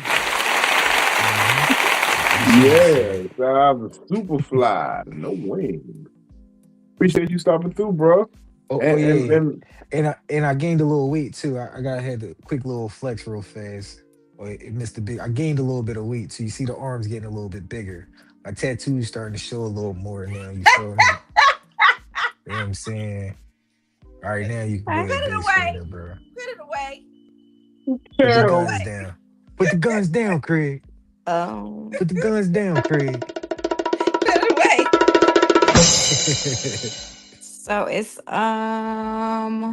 it is now April. So I have a show in Baltimore, Maryland on the 15th of this month, and that is Big Aries Energy with Big Vino, Alabama, and Katie AF. 20 a.m. Hell yeah. I hate that bitch. No, I love her. Let me stop talking shit. She We gonna love Katie. fight me. She gonna fight me when I see her.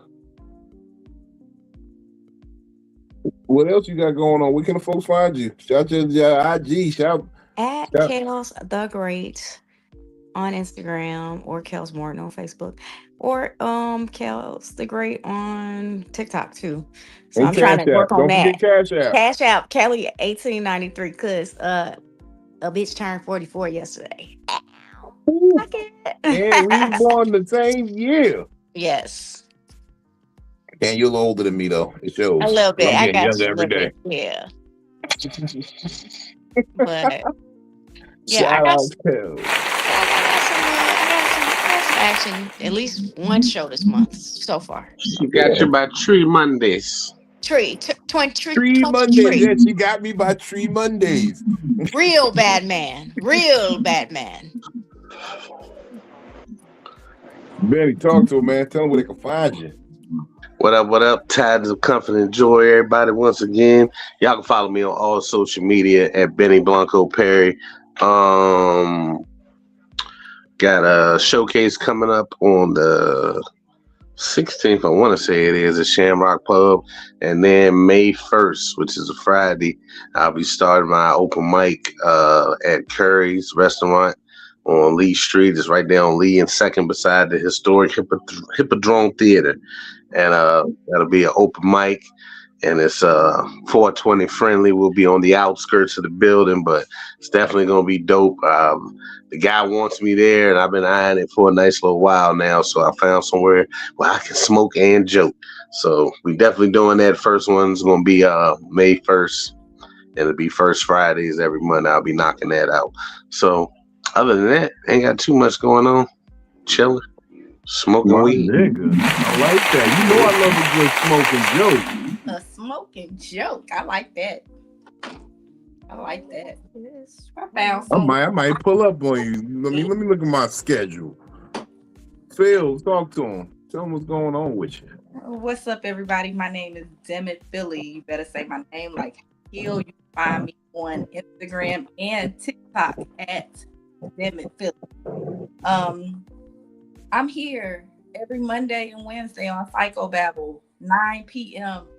Central. Also, every Monday, I drop my No Man, No Plan. I just be doing shit where we're getting creative, we're working, we're doing different things. You don't have to have nobody to have, a plan, to just be doing shit, okay? Use your pen. Everybody's pen is different, okay? Some of y'all use it to write jokes, poetry, rap. Some of y'all sing. I use my hands to make beautiful things that you can actually see, that you can visualize, okay? That's my thing, okay? So let's everybody bring our pens together and celebrate each other. Y'all can also catch me on most Fat Nigga Fridays, whenever that Friday is gonna be. Look, every day is Friday if you tell it that it's Friday, right? Because that's what Vino be doing. I ain't gonna even hold you. That's what I used to tell the hoes. I used to, baby, every day could be Friday. Every day could be Friday. Because that's what the fuck he be doing to us. You just get a random text message on a Wednesday. Today is Fat Nigga Friday. What? Okay. But yeah, you can catch me on most Fat Nigga Fridays. But this weekend here in Nashville, y'all can catch me at MTAC, the Sheraton Hotel in Nashville. Okay, y'all know I don't like giving locations, but I'm heavily guarded. Don't think I'm showing up alone. Y'all can catch me at MTAC in my cosplay. I am so excited because last year I missed it. But this year I'm back. I'm gonna be out there. We're gonna have a good time. We're gonna drink together. We're gonna, network. We're gonna take pictures. We're gonna shake hands. We're gonna buy shit. We're gonna eat together. We're gonna do all of that shit. Okay. So catch me at MTAC. I'm excited. I just got the last of my cosplay today at the Bell. And so I'm super excited. I'm super excited. Everything is here. Everything is put together. It's not last minute because a couple of years ago, I got all my shit the day of. Oh yeah, I was in a panic. But no, I got it early. What's up,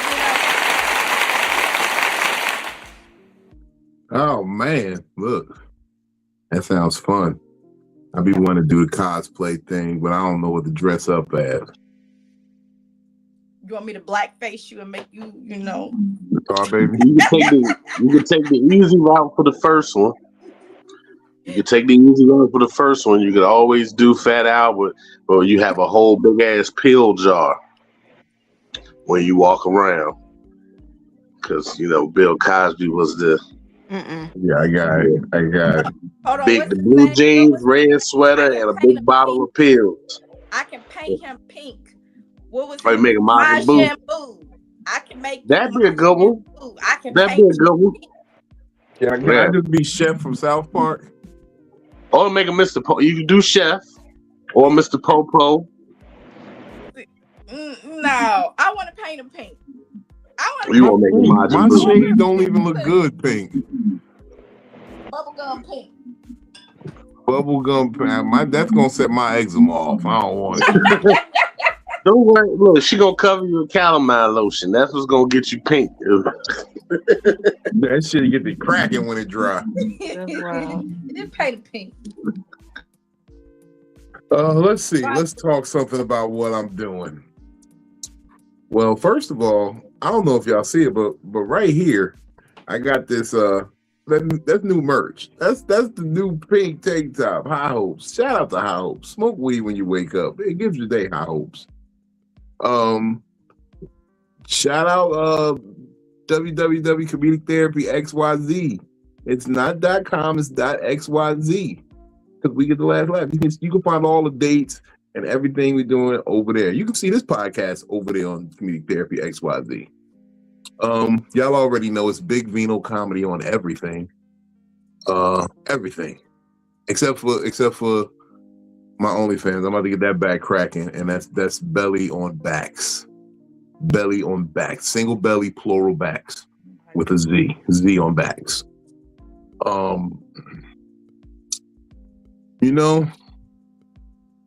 There's a lot of questions in the air right now, and I know a lot of y'all had questions, but you know what? I'm not even going to answer them. No comment. I'm going to say no comment. We'll talk about that at a later date. But what I will say is Big Aries Energy, April 15th, Baltimore Comedy Factory. We outside. B-More is fucking with me heavy. I'm eating crab cakes galore. I'm going to drink till I'm sick. It's on my actual birthday. My birthday. We got Katie Funny AF, Kells Morton, Alabama. Now, I'm pissed off because it's Katie's birthday too. So I got to share the date with her, but she's going to make me drink brown liquor. So I'm cool with that. I've accepted what's going to happen. I'm acting. I do love brown liquor, but it's not good for me. Brown liquor and black women. That's my motherfucking kryptonite. I loves it. Brown liquor and black women. But anyway, this weekend I'll be in Charlotte, North Carolina. Easter weekend, Comedy Club at Duckworth. I'm out there with Coco Brown. Y'all better come get them tickets because I just got the news. It's about to be sold out over there. All 5 shows are about to be sold out. So if you want to be in the building, check the website, Comedy Club at Duckworth. I've been told I better say this several times. Go check the website. Look, it will make me happy after the day I've had to see a crowd full of people. I got mad more shit coming up. Philly, I'm in Philly I'm out there the 18th, Superfly. So whenever my show done, pull up on you. Your show done, pull up on me. We linking in Philly on the 18th. It's a lot of shit coming up. I'll be down in Atlanta in May. I'll be in Dallas soon. I need somebody to let me know where can I get some Batwing repellent. I will be in Arlington, and I know the city of Arlington has the bat problem. All you hear is. That's why he was drinking so heavy at night. You gotta hear. Sometimes I'm smart too. Sometimes I know you gotta drink yourself into a stupor so you don't do no stupid shit. He was hearing sound and nobody else in the car heard. Well, you know, they say I'm part dog. I can hear dog whistles too. I learned it's all a parody, and they can't sue you if you say it's a parody. Parody. Oh yeah, you do gotta do that now. It's all a parody. Oh, yeah, Like that time I stepped on that nigga's fedora, but the fedora happened to still be on his head. Parody. Smoke weed when you wake up and get your day high hopes. I'm out. Thank y'all for stopping through. All right, Yeah. family.